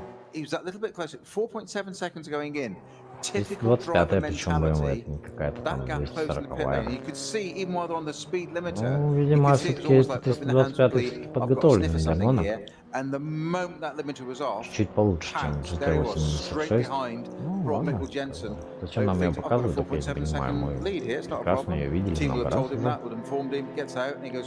Well, if that's 4.7 seconds in my mirror, then there's something wrong, because I know distances and all that in the mirror may appear different and all that, but it was like that Mercedes was there, and Dirk Muller was just like, right, almost like it was the start of a race again, which is very similar mentality to a pit stop exit. This is your chance, element of surprise, get up there, surprise him, all over the back. Сейчас посмотрим, кстати, 99-я BMW может остановиться чуть-чуть раньше, чем через 8 кругов, например, через 7 кругов, или через 6 кругов. И, соответственно, этим уравнять немножечко шансы свои. То есть выехать пораньше, отставание у них было 44 секунды, и, соответственно, как бы элиминировать отставание. Фабиан Шиллер сейчас должен быть за рулем, по идее, сказали, что посмотрим. К сожалению, здесь не написано, на какой он позиции. А, вот, 8.13 круги. Но это было у Джона Шофнера, так что 8.13 это совсем плохо. А вот Шиллер, наверное, 8 будет ехать. 9.28 что-то.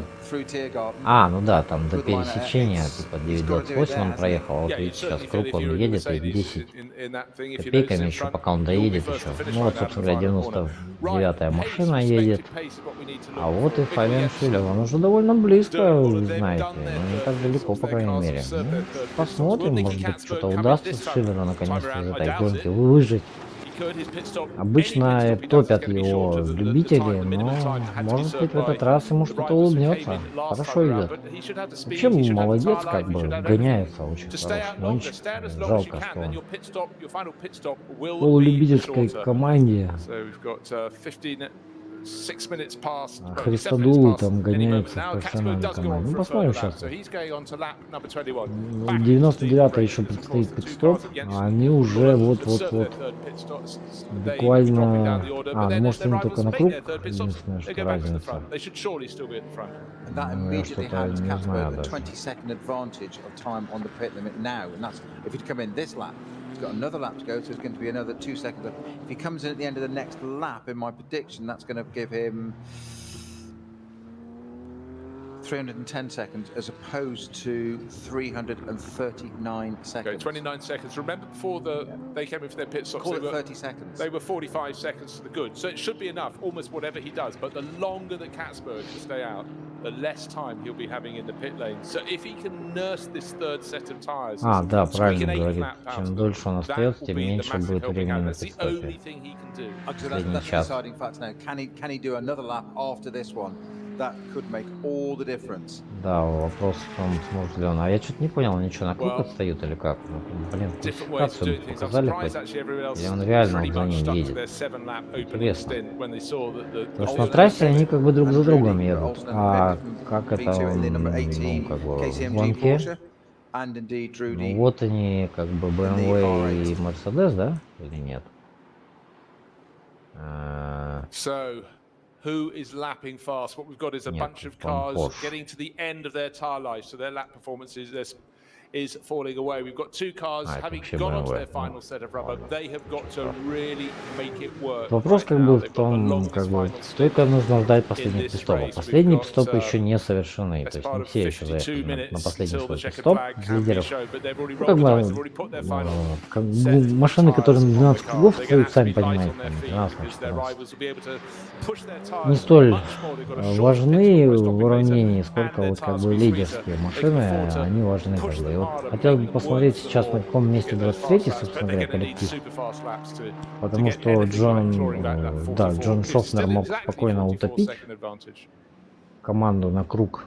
И сейчас он может уже 23-й, как бы, машина проигрывать круг лидеру. ВСП-9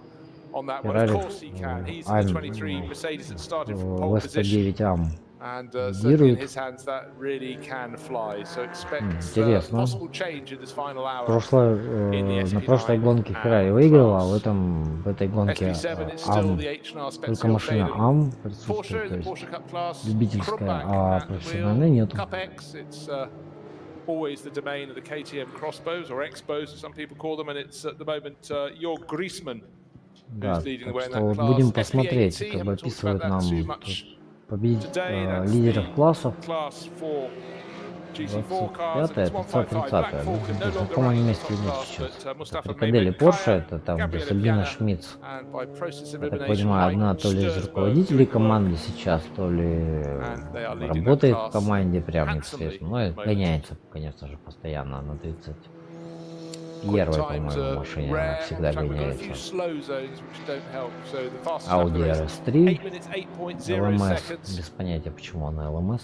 And that was by Dennis Olsen, who clearly wasn't satisfied with the number 19 Porsche with which he led the race. He's got to the number 18 Porsche to see what he can do with that one, and it's winning the KCMG battle. Да, еще там KCMG же в миксе в этом участвует, что они смогут сделать 18-19 машина.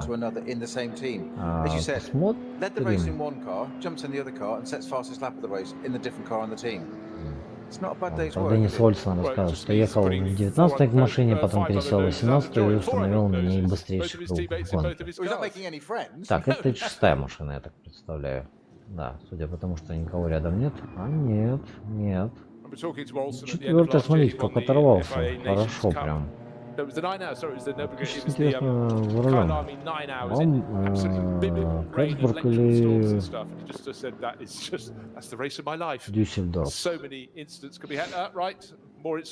Оторвался прям конкретно, прям серьезно от шестерки. Странно, диркнули вроде за рулем. Но опять же трафик дает и трафик отнимает. Посмотрим, как с трафиком в этот раз сработает. Ну, с другой стороны, Дирк Мюллер в этих гонках участвует, там, не знаю уже сколько лет, должен знать, как с трафиком ходиться, но... Извиняюсь, тут как бы ситуация такая, что ты никогда не угадаешь, как у тебя с трафиком будет, хорошо или плохо. Не от тебя, это не всегда это от тебя зависит. Сами видели, как трафик себя иногда ведет, как сумасшедший. Остается он 48 минут. the Walking Horse BMW and the Get Speed, no, it's not the Get Speed, sorry, the Hout Racing Team number 6 Mercedes made their stops. Can he make it out to 3 laps difference? Because as we pointed out, a 3-lap difference is really starting to come his way, but it seems strange to say that. Считают там что какие-то разницу с 99-й, скорее всего, машиной и хотят выяснить, кто же будет лидером после последних пидстопов. Ну, я говорю, это всегда вот такой гэмблинг конкретный, то есть там не рассчитаешь толком, кто будет, то есть где будет slow zone, то есть медленные зоны, где будут на трассе, где будут просто желтые флаги, там, трафик, опять же, не рассчитаешь точно. Круги что-то не показывают, может показывают Шиллера еще разочек, у него круг будет видно следующий, за сколько он прошел, и будет примерно чистое время, понятно, успеют ли они. То есть, грубо говоря, если ты ровно за 8 минут проходишь круги, то у тебя 56 минут как бы занимает гонка. Я вот не пойму, на каком месте сейчас Шиллер. Он, то есть, на круг отстает от 99-й, или он там непосредственно за 99-й шел, это его реальная позиция. Интересно. Извиняюсь. 90% stable over 100% of the lap, whereas the BMW seemed to fluctuate a bit. That changed completely this morning. It might have been on pole position by 5 points. What was it? Something 4.4 recurring seconds. Very good. 5.445. There you go. I was close enough. You're very good. Not as quite as accurate as you. Not quite there yet, but I'm learning. I'm still. I'm in the jump seat. Remember. But you said that was slightly irrespective of time. Что-то там описывают нам, как квалификация и как баланс перформанса изменился. We saw that car whilst it stayed at the front, and that was largely down to the skills of Fabian Schiller.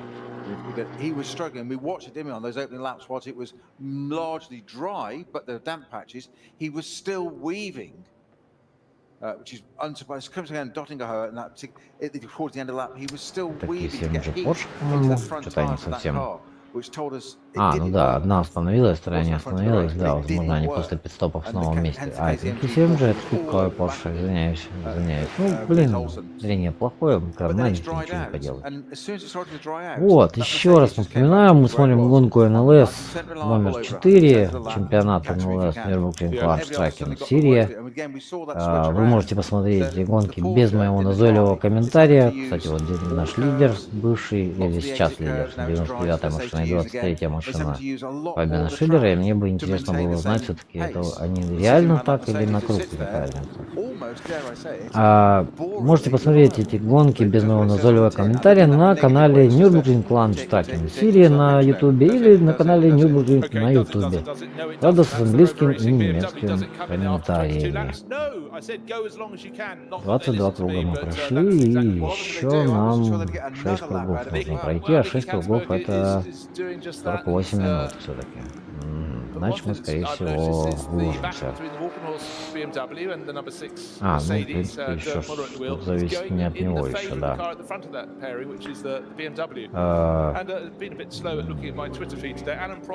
Нет, наверное, я так думаю, что... Посмотрим.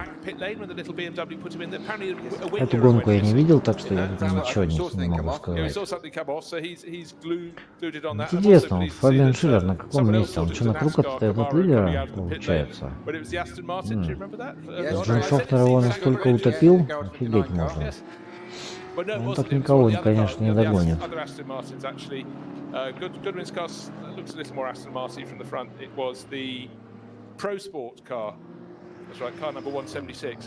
So I'm glad it's just not my fading eyes or my wonky imagination. So, or the other way around. Yes. Так что вот, у нас здесь позиция такая, но ждем последних пидстопов. Сейчас должен вот 99-я машина заехать на пидстоп, и с ней там еще несколько машин. 40-я, 50-я, 44-я, 50-я, 18-я, еще какая-то, 25-я, наверное. Да, вот это Pro. нас всё. Да, и заезжают они на пит-стоп. Это шестая машина, судя по всему. Последний пит-стоп, но это проамовская машина, 36-я, так что они не борются за победу в гонке.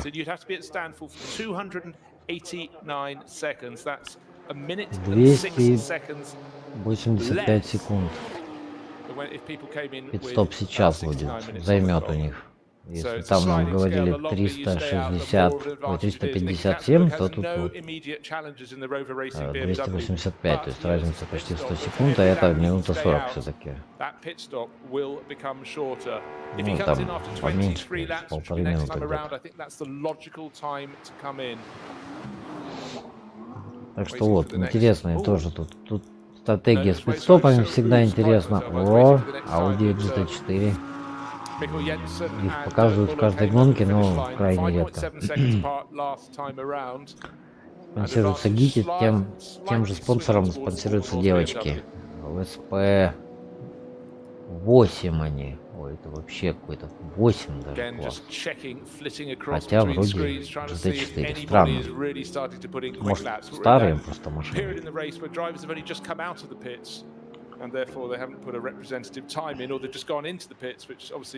Так, это у нас лидер, собственно говоря, скорее всего, да? Да.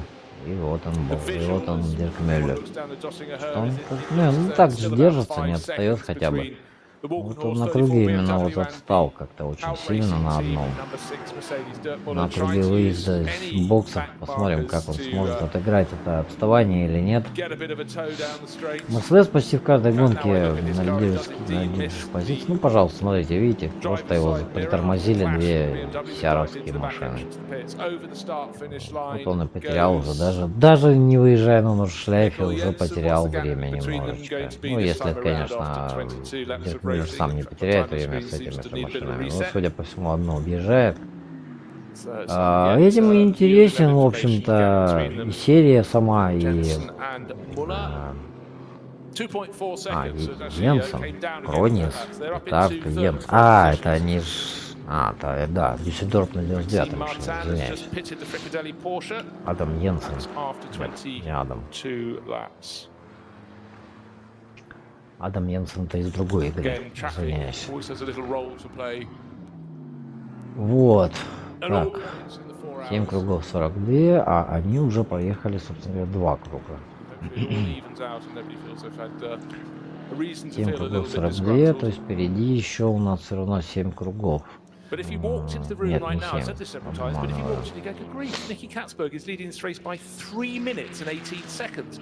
6,8, 48, то есть 48 минут это было 6 кругов, сейчас 5 кругов. 5 кругов прямо сейчас они могут проехать, и на последних минутах, на последней минуте, по идее, должны через 5 кругов заехать. Проехали они уже то ли 2, то ли 3 уже, по-моему, проехали. Да, 3 круга после выезда из питбоксов. Ну, по идее, 8 кругов они как раз должны на этом топливе проехать. Вот, топлива хватает на 8 кругов, поэтому вот как-то так. Опять на Мерседес текстур показывают зачем-то. Может, они лидеры в своей группе, в своем классе. Да, в этом хорошие гонки. Здесь много машин разных классов, разного уровня пилоты. Очень много факторов влияет на гонку, очень часто может меняться в горах, как бы погода тоже влияет очень сильно, ну трафик, само собой, уровень пилотов влияет, что угодно влияет, даже баланс перформанс, грубо говоря, тоже влияет очень сильно. Вот. В этом году почему-то Porsche проваливаются абсолютно, то есть не претендуют вообще на победу, кроме KCMG. Даже Team Monte вообще ни разу не претендовали на победу. извиняюсь. Приближаемся мы к последнему получасу четвертой гонки Nürburgring Langstrecke серии. И напоминаю всем, кто присоединяется внезапно так поздно, что в эти выходные 26 сентября должна быть гонка Nürburgring 24 часа, и, соответственно, всем советую смотреть, всех приглашаю. Если эта серия, как бы она такая, слишком короткие 4-часовые гонки, предсказуемые более-менее по стратегии, по всему, то вот 24-часовая гонка, она может быть крайне предсказуемой, крайне интересной и разнообразной. Как в прошлом году, как я уже много раз описывал, когда там, порядка полутора десятков лидеров, лидерских машин просто взяли и сказали, что да не, мы сегодня не хотим выигрывать, мы как-нибудь в другой раз, и мы сходим. И в кого-нибудь врезались, вылетали или еще что-нибудь в этом духе. В итоге машина, которая лидировала там с преимуществом чуть ли не в круг, взяла и проиграла гонку. Что было просто грандиозно. Ну, ладно. Вот так вот случается.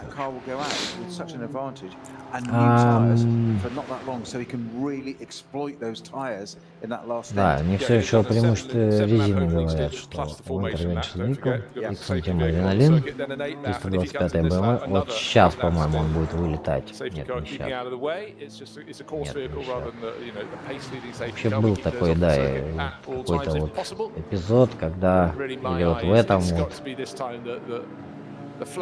машина едет, и кто-то не вписывается ее обогнать и проезжает по гравию. Прикольно.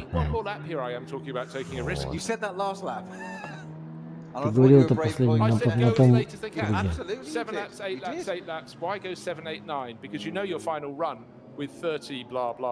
35 minutes, 36 minutes left on the clock is going to be a shorter one, the shortest one you've had in the race. Your tires are going to be sweeter. Да, говорят вот о том самом, что чем позже ты остановишься, тем, короче, будет твой пит-стоп, и это отдает преимущество некоторые 99-му BMW, что они смогут остановиться довольно поздно, где-то за 5 кругов до финиша, и пересидеть всех там. Смотрим, может даже за 4 круга до финиша. There was no point. But if you could, you should be a politician. You really should. So Nicky Katzberg brings the Rover Racing M6 into the pits from the lead. Да, 99-я сейчас на питлейне, почему нам не показывают, он не лидер. Well, it was hard to tell because we've got your own Blake mode in between having on our timing screens, but that's because he's sort of going to be moved down from our timing screens. Вот ждут Rover, BMW. In the Balkenhorst BMW and the number 6 на питлейне, возможно, они не смогут таки выиграть. Rover BMW вообще, по-моему, ни разу не выигрывал вот именно вот в серии, в ЛН, когда это была, и в NLS, соответственно, потому что, по-моему, Rover BMW проводит целую вторую гонку. Ой, извиняюсь. Дико извиняюсь, ну, извиняйте, не профессиональный комментатор, я здесь не для того, чтобы профессионально комментировать, а для того, чтобы просто пробудить некий интерес к этой гоночной серии. Вот наш лидер, кстати, бывший, а может быть и будущий. Смотрим. Пробудить интерес к этой гоночной серии NLS, пробудить, естественно, интерес русскоязычной публики к гонке 24 часа Нюрбургринга, хотя она довольно популярна у нас. Вот, серию NLS у нас вообще не знают, и я бы хотел каким-то образом популяризировать ее на русскоязычном сегменте. Вот, но опять же, как бы говорю, что я не профессиональный комментатор, и я комментирую скорее больше для себя, поэтому кому интересно по-настоящему посмотреть гонку, вы знаете английский или тем более еще лучше немецкий, проходите на каналы. Nürburgring Langstrecke серия на ютубе, и, соответственно, смотрите там с немецким и с английским комментарием. Ну, английский комментарий вы и так слышите, в принципе. Я думаю, что они меня все равно перебивать будут в трансляции, поэтому я их плохо слышу, а так в трансляции вообще было хорошо слышно. Ну, посмотрим, как получится в этот раз. Надеюсь, кого-то я заинтересую в итоге этой серии. Надеюсь, что видео, которое которые я выкладываю на свой канал Starper Gaming, привлекут какое-то внимание к этой серии, к самой гонке 24 часа, возможно, будет больше людей, которые проявят мне интерес, тем более, что, я надеюсь, все знают. Я, конечно, в этой информации не 100% уверен, но, по-моему, гоночная трасса, это она полностью принадлежит какой-то российской компании. Или российским бизнесменам. Ну, смотрите-ка, действительно, 99-я машина вроде как уезжает лидером. Посмотрим. 23-я уже далеко уехала, конечно, за это время. Ну что ж, 99-я машина выезжает лидером. И, кстати, где другие 18-е там, или 50 или 44 машины, что их не показывают. Интересно. Ну, довольно большое отставание, но посмотрим. Вообще хорошо идет. Янсен, не знаю. HRT Mercedes comes into view, but the favor in every way possible goes to Rover Racing. Their pit stop was shorter, their tires are sweeter, and they're in front. Да, они впереди, у них пит-стоп был короче и новее резина, так что они типа имеют преимущество на последних кругах. По 8 минут круги остается у нас так, 42.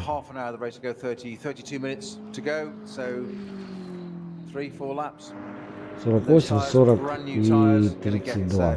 Ну, да, как раз еще 4 круга. Остаются последние 4 круга у нас. Наверное, может быть 5.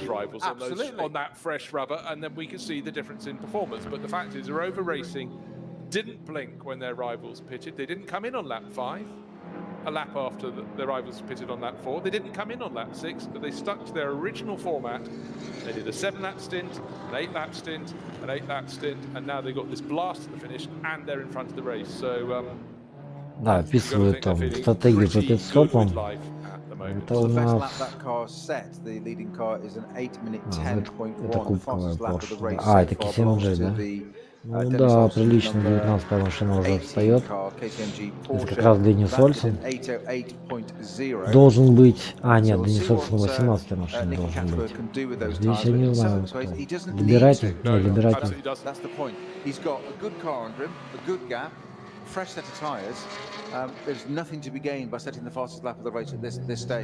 Да, обсуждают, что там нечего выигрывать, только можно проиграть. А вот это, по-моему, 50-я. Машина. Да хоть бы показали, кто за рулем-то сейчас.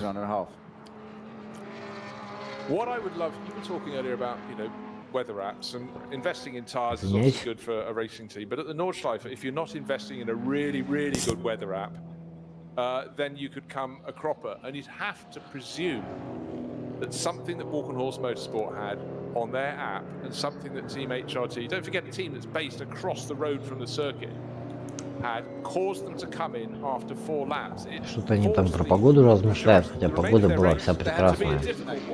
Ну, квалификация прошла по дождю, а гонка-то идет как бы по хорошей погоде. Как бы никаких проблем нет, да и вообще как бы в этом плане гонки скучные, ни дождя, ни града, ни черта не было. Ну ладно. Обычно интересные гонки, когда, вот я говорю, в прошлом году, в начале года, или в этом году, по-моему.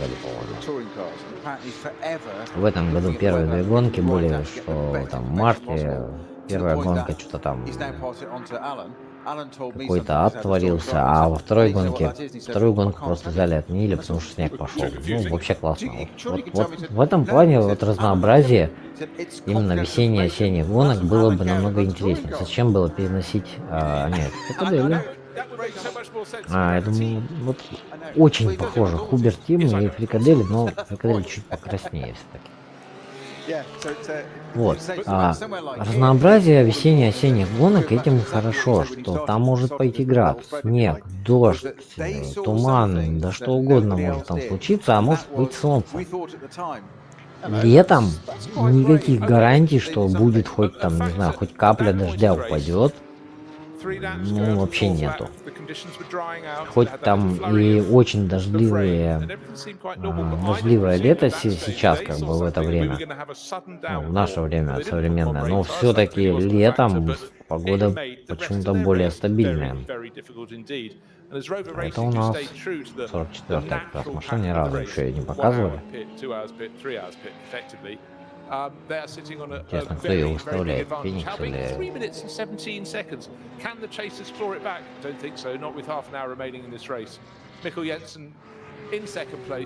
Микkel Jensen на втором месте. Донте Ортман Винкельхок. Винкельхок это скорее всего Феникс. Наверное, но это не точно. Я не ровно. It was one of a pair of battles because of the different pit stop sequences, of course. 34 and 6 separated themselves from the rest. Horse Motorsport. Да, все обсуждают, кто там будет лидером после последних листовок. Посмотрим, а вот 128-я как раз Audi GT4. Спонсируемая тем же спонсором, что и Audi 8 и LMS GT4. Болерслев край. Кри или край. Ну, So there's a huge difference between them. Of course, it's not really 3 minutes 17 seconds. That's just according to the position of the start-finish line and cars coming to the pits for their pit stop. Да, что там они высчитывают, успеет ли догнать BMW Falkenforce Rovi, BMW обе, и сможет ли там догнать Mercedes. Это у нас 600 какая-то там машина, это... Извиняюсь. Это кайманчик, кубковый кайман. Очень-очень разные классы, очень разные машины, очень разные гонщиков. Непредсказуемое абсолютно событие на самом-то деле, потому что ты можешь как потерять несколько секунд за круг, так и приобрести несколько секунд за круг. Легко. Трафик вмешивается, медленные зоны вмешиваются, много чего происходит на трассе, и этим как бы это хорошо, интересно. А 396 это, по-моему, уже не кубковый кайман. Я точно не уверен, если честно. Хотя я по-прежнему TCR его объезжает. Вот ситуация тоже странная какая-то.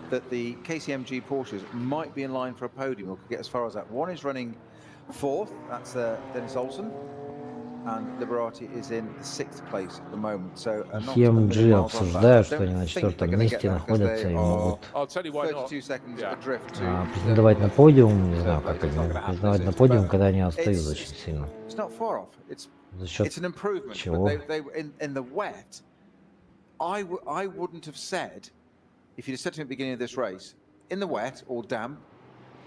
Which car is going to be more stable, the AMG Mercedes or the Porsche? I'd have said the Mercedes all the time. And it was completely Да, opposite вот way обсуждают, что на мокрой дороге какая машина будет более стабильной, Mercedes или Porsche, и, конечно же, выбирают Mercedes, безусловно.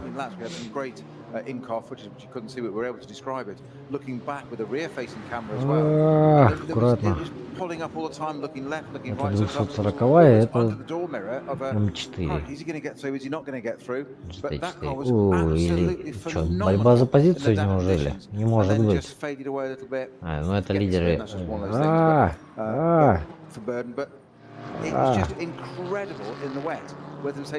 Вообще разные классы, причем машин. Тот GT4 это... Нет, GT4. А, нет. GT4 действительно. Действительно борьба за позицию, это поглянь-ка. Они уже отремонтироваться успели и обогнать еще за первое место в своем... Ну, Габриэле Пьяно, да, хороший гонщик. Что там рассуждать? И умудрились обогнать при этом своих конкурентов на трассе. Ну, это вообще пипец, конечно. Но, тем не менее, борьба за позицию, почему нет? So that gap that's settled between Katzberg and Jensen, it is 17.3 seconds. 17,3 между Касбургом и Ненсеном, по-моему. You're going to come out, you're going to be about 20 seconds in front, maybe 17. Oh, and your tyres are fresher. No self-respecting racing driver will ever yield that advantage. Blue skies, преимущество первого машины, по-моему, над второй. Посмотрим, как бы. Сейчас они сейчас идут. А, это вот как раз наши лидеры, да? Ага, 99-й Рови, а где 34-й? Drivers think differently. He's not going to say I've got 17 seconds. He'll say, I came in with a 44 second lead. Нам Тим Айдентику зачем-то показывают. А, Тим Текстар показывают зачем-то. Trust me, trust me. А, у Мерседес только сейчас. А, это GT4 как раз. 155-й, который нам показывали. И... Ну, я так думаю, что... О, KCM же насколько отстает. Ну, конечно же, нет. А.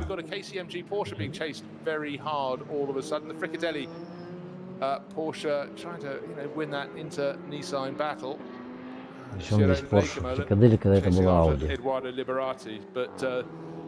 The better of the two KCMG cars is now number 18, has been for a while, Dennis Olsen, but he's not likely to gain a great deal of positions or any, because he's 32 seconds down on the car in third, which is Dirk Muller, а, это BMW?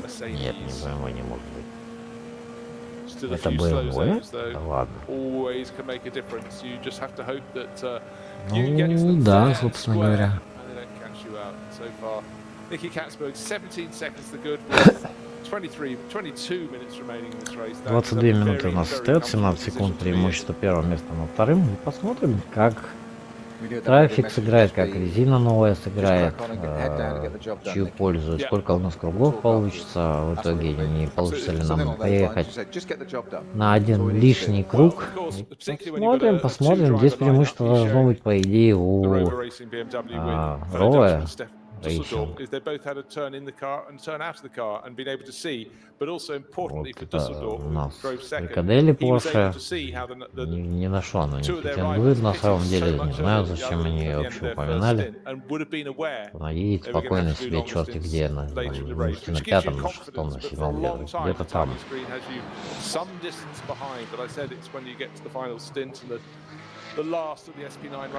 А там, по-моему, 44-я Porsche, ой, Audi была, и она сейчас претендует на Блеки, Моллин и Мартин. Седьмое место, да, действительно. 8.13 круг. Самый быстрый, а так 3.32. Ну да, в принципе, тогда должны успеть за 28 кругов проехать.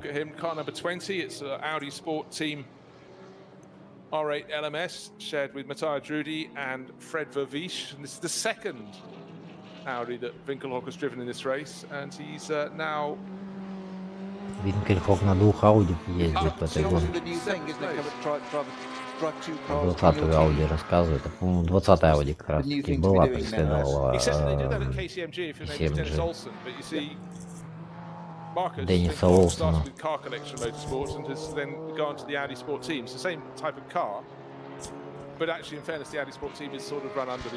Меняюсь, пока говорю, тут микрофон немножечко падает, так что... О, еще один intervention vehicle. Еще кто-то разбился.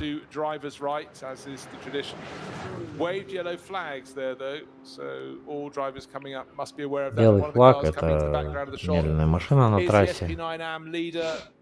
Fabian Schiller, no one close to him. He's managed to topple the 39 Racing One Ferrari. Pro-Am, по-моему. Фабиан Шиллер, по-моему, на первом месте в своем классе.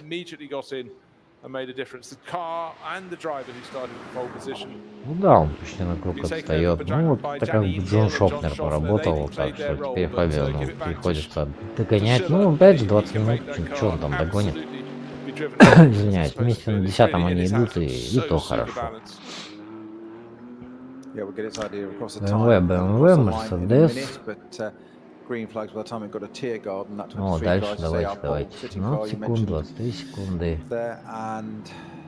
Porsche KCMG, 19-я Porsche KCMG, 56 минута 40, Audi, да, 20-я Audi, минута 41 уже преследует непосредственно, 30-я Прикадели дает 2 минуты, Audi 44 еще больше, но близко. 25-й Porsche. Еще больше отстает. Well, it's always going to be a sort of tale of two parts Видимо, где-то race там in уже and out 23-я lineup. машина. Я не успел посмотреть дальше. Schiller doing again a really Как cracking бы вроде job. So 24 laps completed by классификацию Gracie, хорошо 17 показывают, но seconds все-таки, to good. It's, Nicky Catsburg ну, они leading for учатся. BMW Я front вижу, with что у BMW них Rover прогрессирует Racing потихонечку team ТВ at продакшн, the front, and то есть Waldenhorst телевизионная had success this season. продакшн, They что finished немножечко position they are now. улучшается They're 6 seconds наконец-то good over the связь, number 6 радиосвязь, и HRT могут Mercedes. наконец-то Then that нормально will be their показывать fourth гонку podium. с It'll be their record онбордов.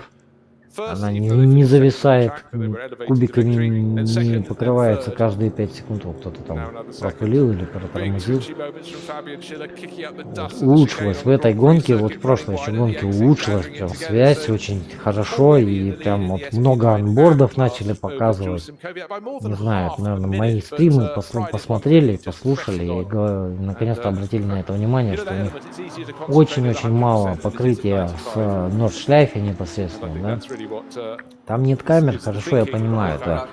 Не очень богатая серия, и устанавливать камеры там на всем протяжении гоночной трассы 20-километровой, это как-то глупо. Ну, как бы вы чуть-чуть подналадьте, да, там вот связь, как сейчас сделали. И чтобы хоть какие-то онборды были, чтобы их можно было посмотреть в обычной трансляции, а не только в отдельной трансляции. И тогда будет очень интересно, ну, намного более интересно смотреть. Опять же, ну, хотя бы в записи бы показывали бы обгоны за там какие-то серьезные места, там за первые места, там за третье, за пятое, за седьмое. Конечно, интересно смотреть за тем, как развивается борьба за победу в гонке.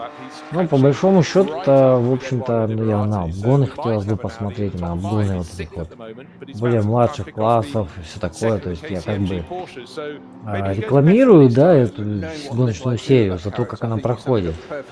Но заодно и критикую, извиняюсь. Заодно и критикую за телевизионную картинку, которая, к сожалению, только на Нордшляйф, на трассе Гран-при дает нормальное покрытие, да и то как бы, работа операторов вызывает большие вопросы.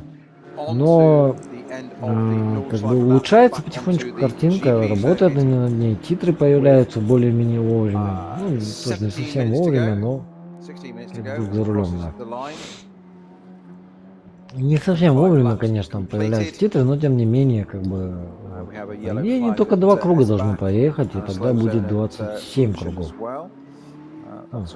Посмотрим, как получится в этот раз. 8:24 круг, а оставалось ровно 16 минут. По идее, 2 круга осталось. Ну что, шестая машина хоть чуть приблизилась, но чуть-чуть поближе стала. 6 секунд по-прежнему между ними. И CMG еще не завершили круг, поэтому не указывается пока круг отставания. А вот 42 секунды. И CMG отстает, а это у нас... Вот наш лидер, как раз. 20-30, 44. Ну вот как бы и титры показывают более-менее регулярно, молодцы, да. Ну, просто тут 140, 131 машина, или 132, как бы довольно трудно покрывать все как бы покрытием. Но то, что титры стали почаще показывать, это, конечно, очень приятно. Это приятнее наблюдать стало наконец. Ты не сидишь и не задаешь себе глупые вопросы, когда там, где что. Хотя задаешь постоянно, потому что здесь очень динамично меняется ситуация на самом деле. Минута 31, минута 32. Но все равно это 1,4 между ними, между 19 и 20 машинами. Что иронично, 18, 19, 20 машина идут друг за другом. Следующий Porsche Фрикадели, по-моему, там на 2 минуты отстает, так что я не думаю, что будут ждать, а может и подождут. Ну, лучше бы уже показывали как бы позиции далее.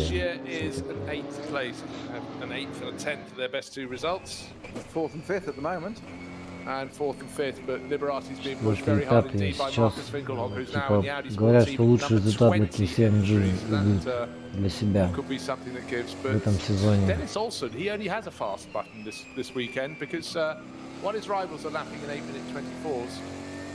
Liberati and Ringelhock 8:50s. He's just done an 8-minute 10.1 second lap. 8 So what can he минут do with that? 10 Though? секунд. He's much quicker Самый than быстрый Dirk круг. Muller. He's 18.6 seconds down. Last time we looked, that was 32 seconds. So massive swing. Massive swing. Ну, 14 в общем, seconds. 14 seconds a да. lap quicker. Обсуждают лучшие круги Quite пока. extraordinary. Yeah, well, they know what they've got to do. It's a big Ну, вообще тут за 8 минут уже круги проезжались, я точно помню, что в прошлой гонке там 8 ровно прям.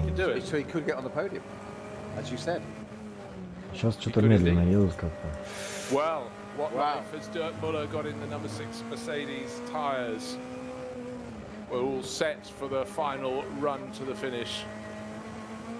Katzberg leading by 17 seconds. He's running exactly the pace of the faster the cars chasing, and that's Mikkel Jensen. It's BMW versus BMW. There's a Mercedes up there. Will it stay on the final step of the podium? Well, we will find out very soon indeed. Suddenly 4 hours. Спрашивают, останется ли Мерседес на третьей позиции с 20-секундным преимуществом над следующей машиной? Да нет, конечно же нет, ну что, конечно же потеряет. Комментаторы меня иногда просто убивают. Ну ладно, придется на последнюю рекламу и потом продолжим.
Tires.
что, возвращаемся мы в гонку. Nürburgring Langstrecke серия.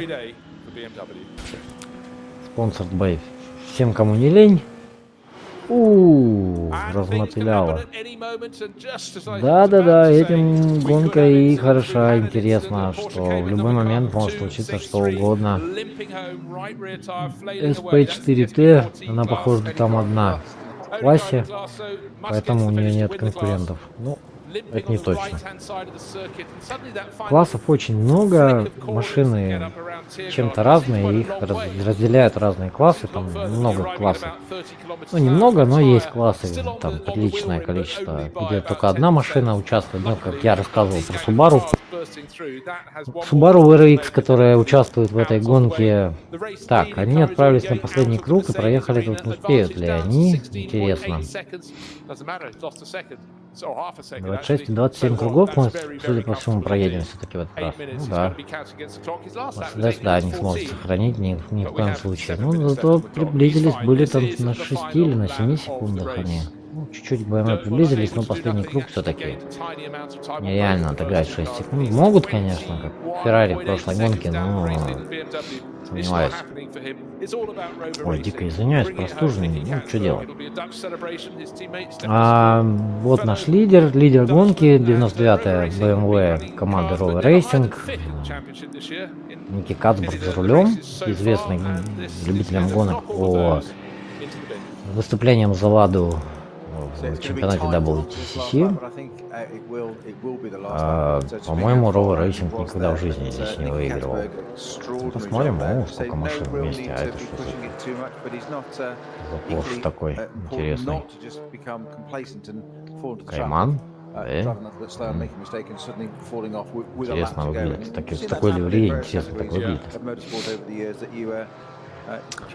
Вот они вот сами себя рекламируют, я вот заметил, да, вот хотел сказать, что сами себя рекламируют, но при этом вот действительно картинка немножечко все-таки гуляет. Качество картинки хорошее, но вот со съемкой все-таки вот с операторской работой пока еще проблемы. А вот у нас TCMG Porsche. О, что это он там везет? Что-то там везет на бампере на своем. GT4 Mercedes. Это новый тюнинг. Да. Сейчас отвалится, проедет, поэтому. 20-я Audi обогнала Q7G. Вот так вот. Ну, что ж, неплохо. 16 секунд, говорят, преимущество у нас первой машины над второй. Так что я думаю, что этого хватит вполне 99-й машине, чтобы выиграть. Второй Мерседес все-таки есть, да, в гонке? Я его не видел даже до этого. Тима Идентика выступает обычно еще на Porsche, опять же ее нет. Не знаю почему, какой-то там номер. 150-й, по-моему. Ким Пиксон, Адреналин, BMW, М240. Я теперь понял, как их отличать от 325-х машин. Раньше был самый популярный 325-й класс, теперь походу все переходят на 240-й потихонечку. Но 325-й все-таки подешевле.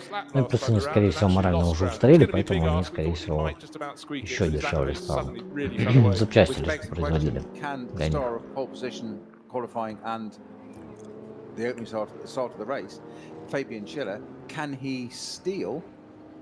Dennis Olsen's fastest lap off him in that last lap of the race.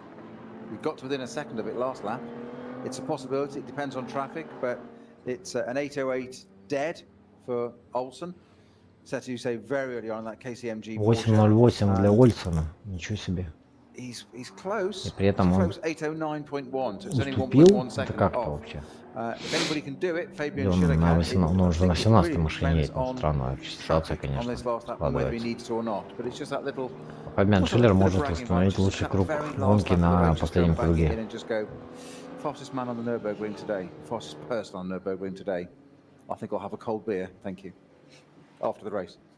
And Lando Norris would say, "Who do you think you are, Lando Norris?" His ability on the final lap so far. Well, maybe too busy unscrewing his McLaren. Потом про Ландо Норриса рассказывает, Стар Мартин проскочил. Ну, скорее всего, там сравнивают Ландо Норриса, возможности Ландо Норриса, вот Фабиан Шиллер, кстати. Возможность Ландо Норриса устанавливать лучшие круги на последнем круге. Типа Фабиан Шильд хочет с ним поспорить за это. Ну, как-то я не знаю вообще, к чему это.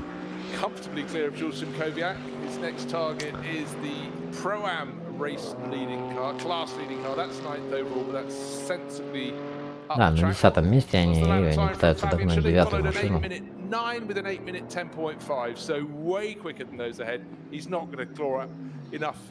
8 минут 9 секунд, по-моему, у него последний круг. Показали бы из онборда, там показывают последний круг на... А вот и Феррари.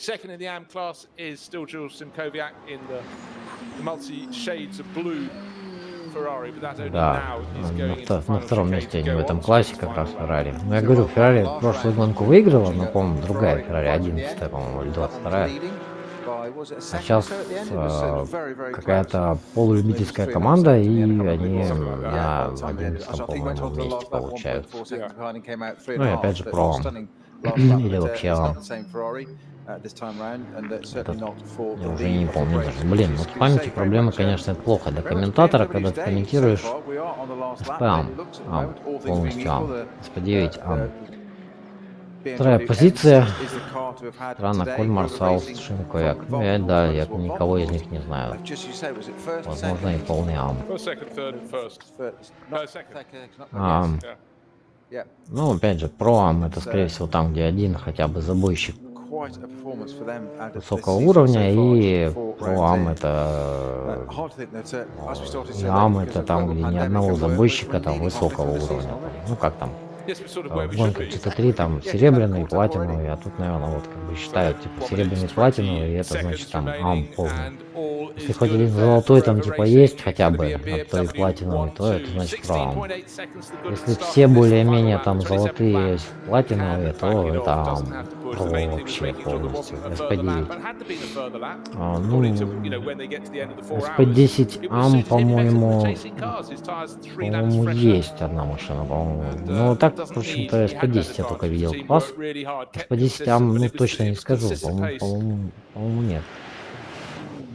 Вот. Ну, в других классах просто нет такого разделения на профессионалов и любителей, там более-менее все равны между собой. Есть, да, и разделения-то, собственно говоря, на эти нету. Это кто у нас? Это. Ким Текстер нам показывает, что остается 29 секунд, и Ники Кацбург приближается к финишу круга, и, видимо, ему как раз хватает, да, времени, как я и примерно прикидывал, что как раз сейчас обнулится, и финальный круг будет закончен. Сейчас Доттинген Ферст закончится, пойдут последние шпильки, последние шиканы.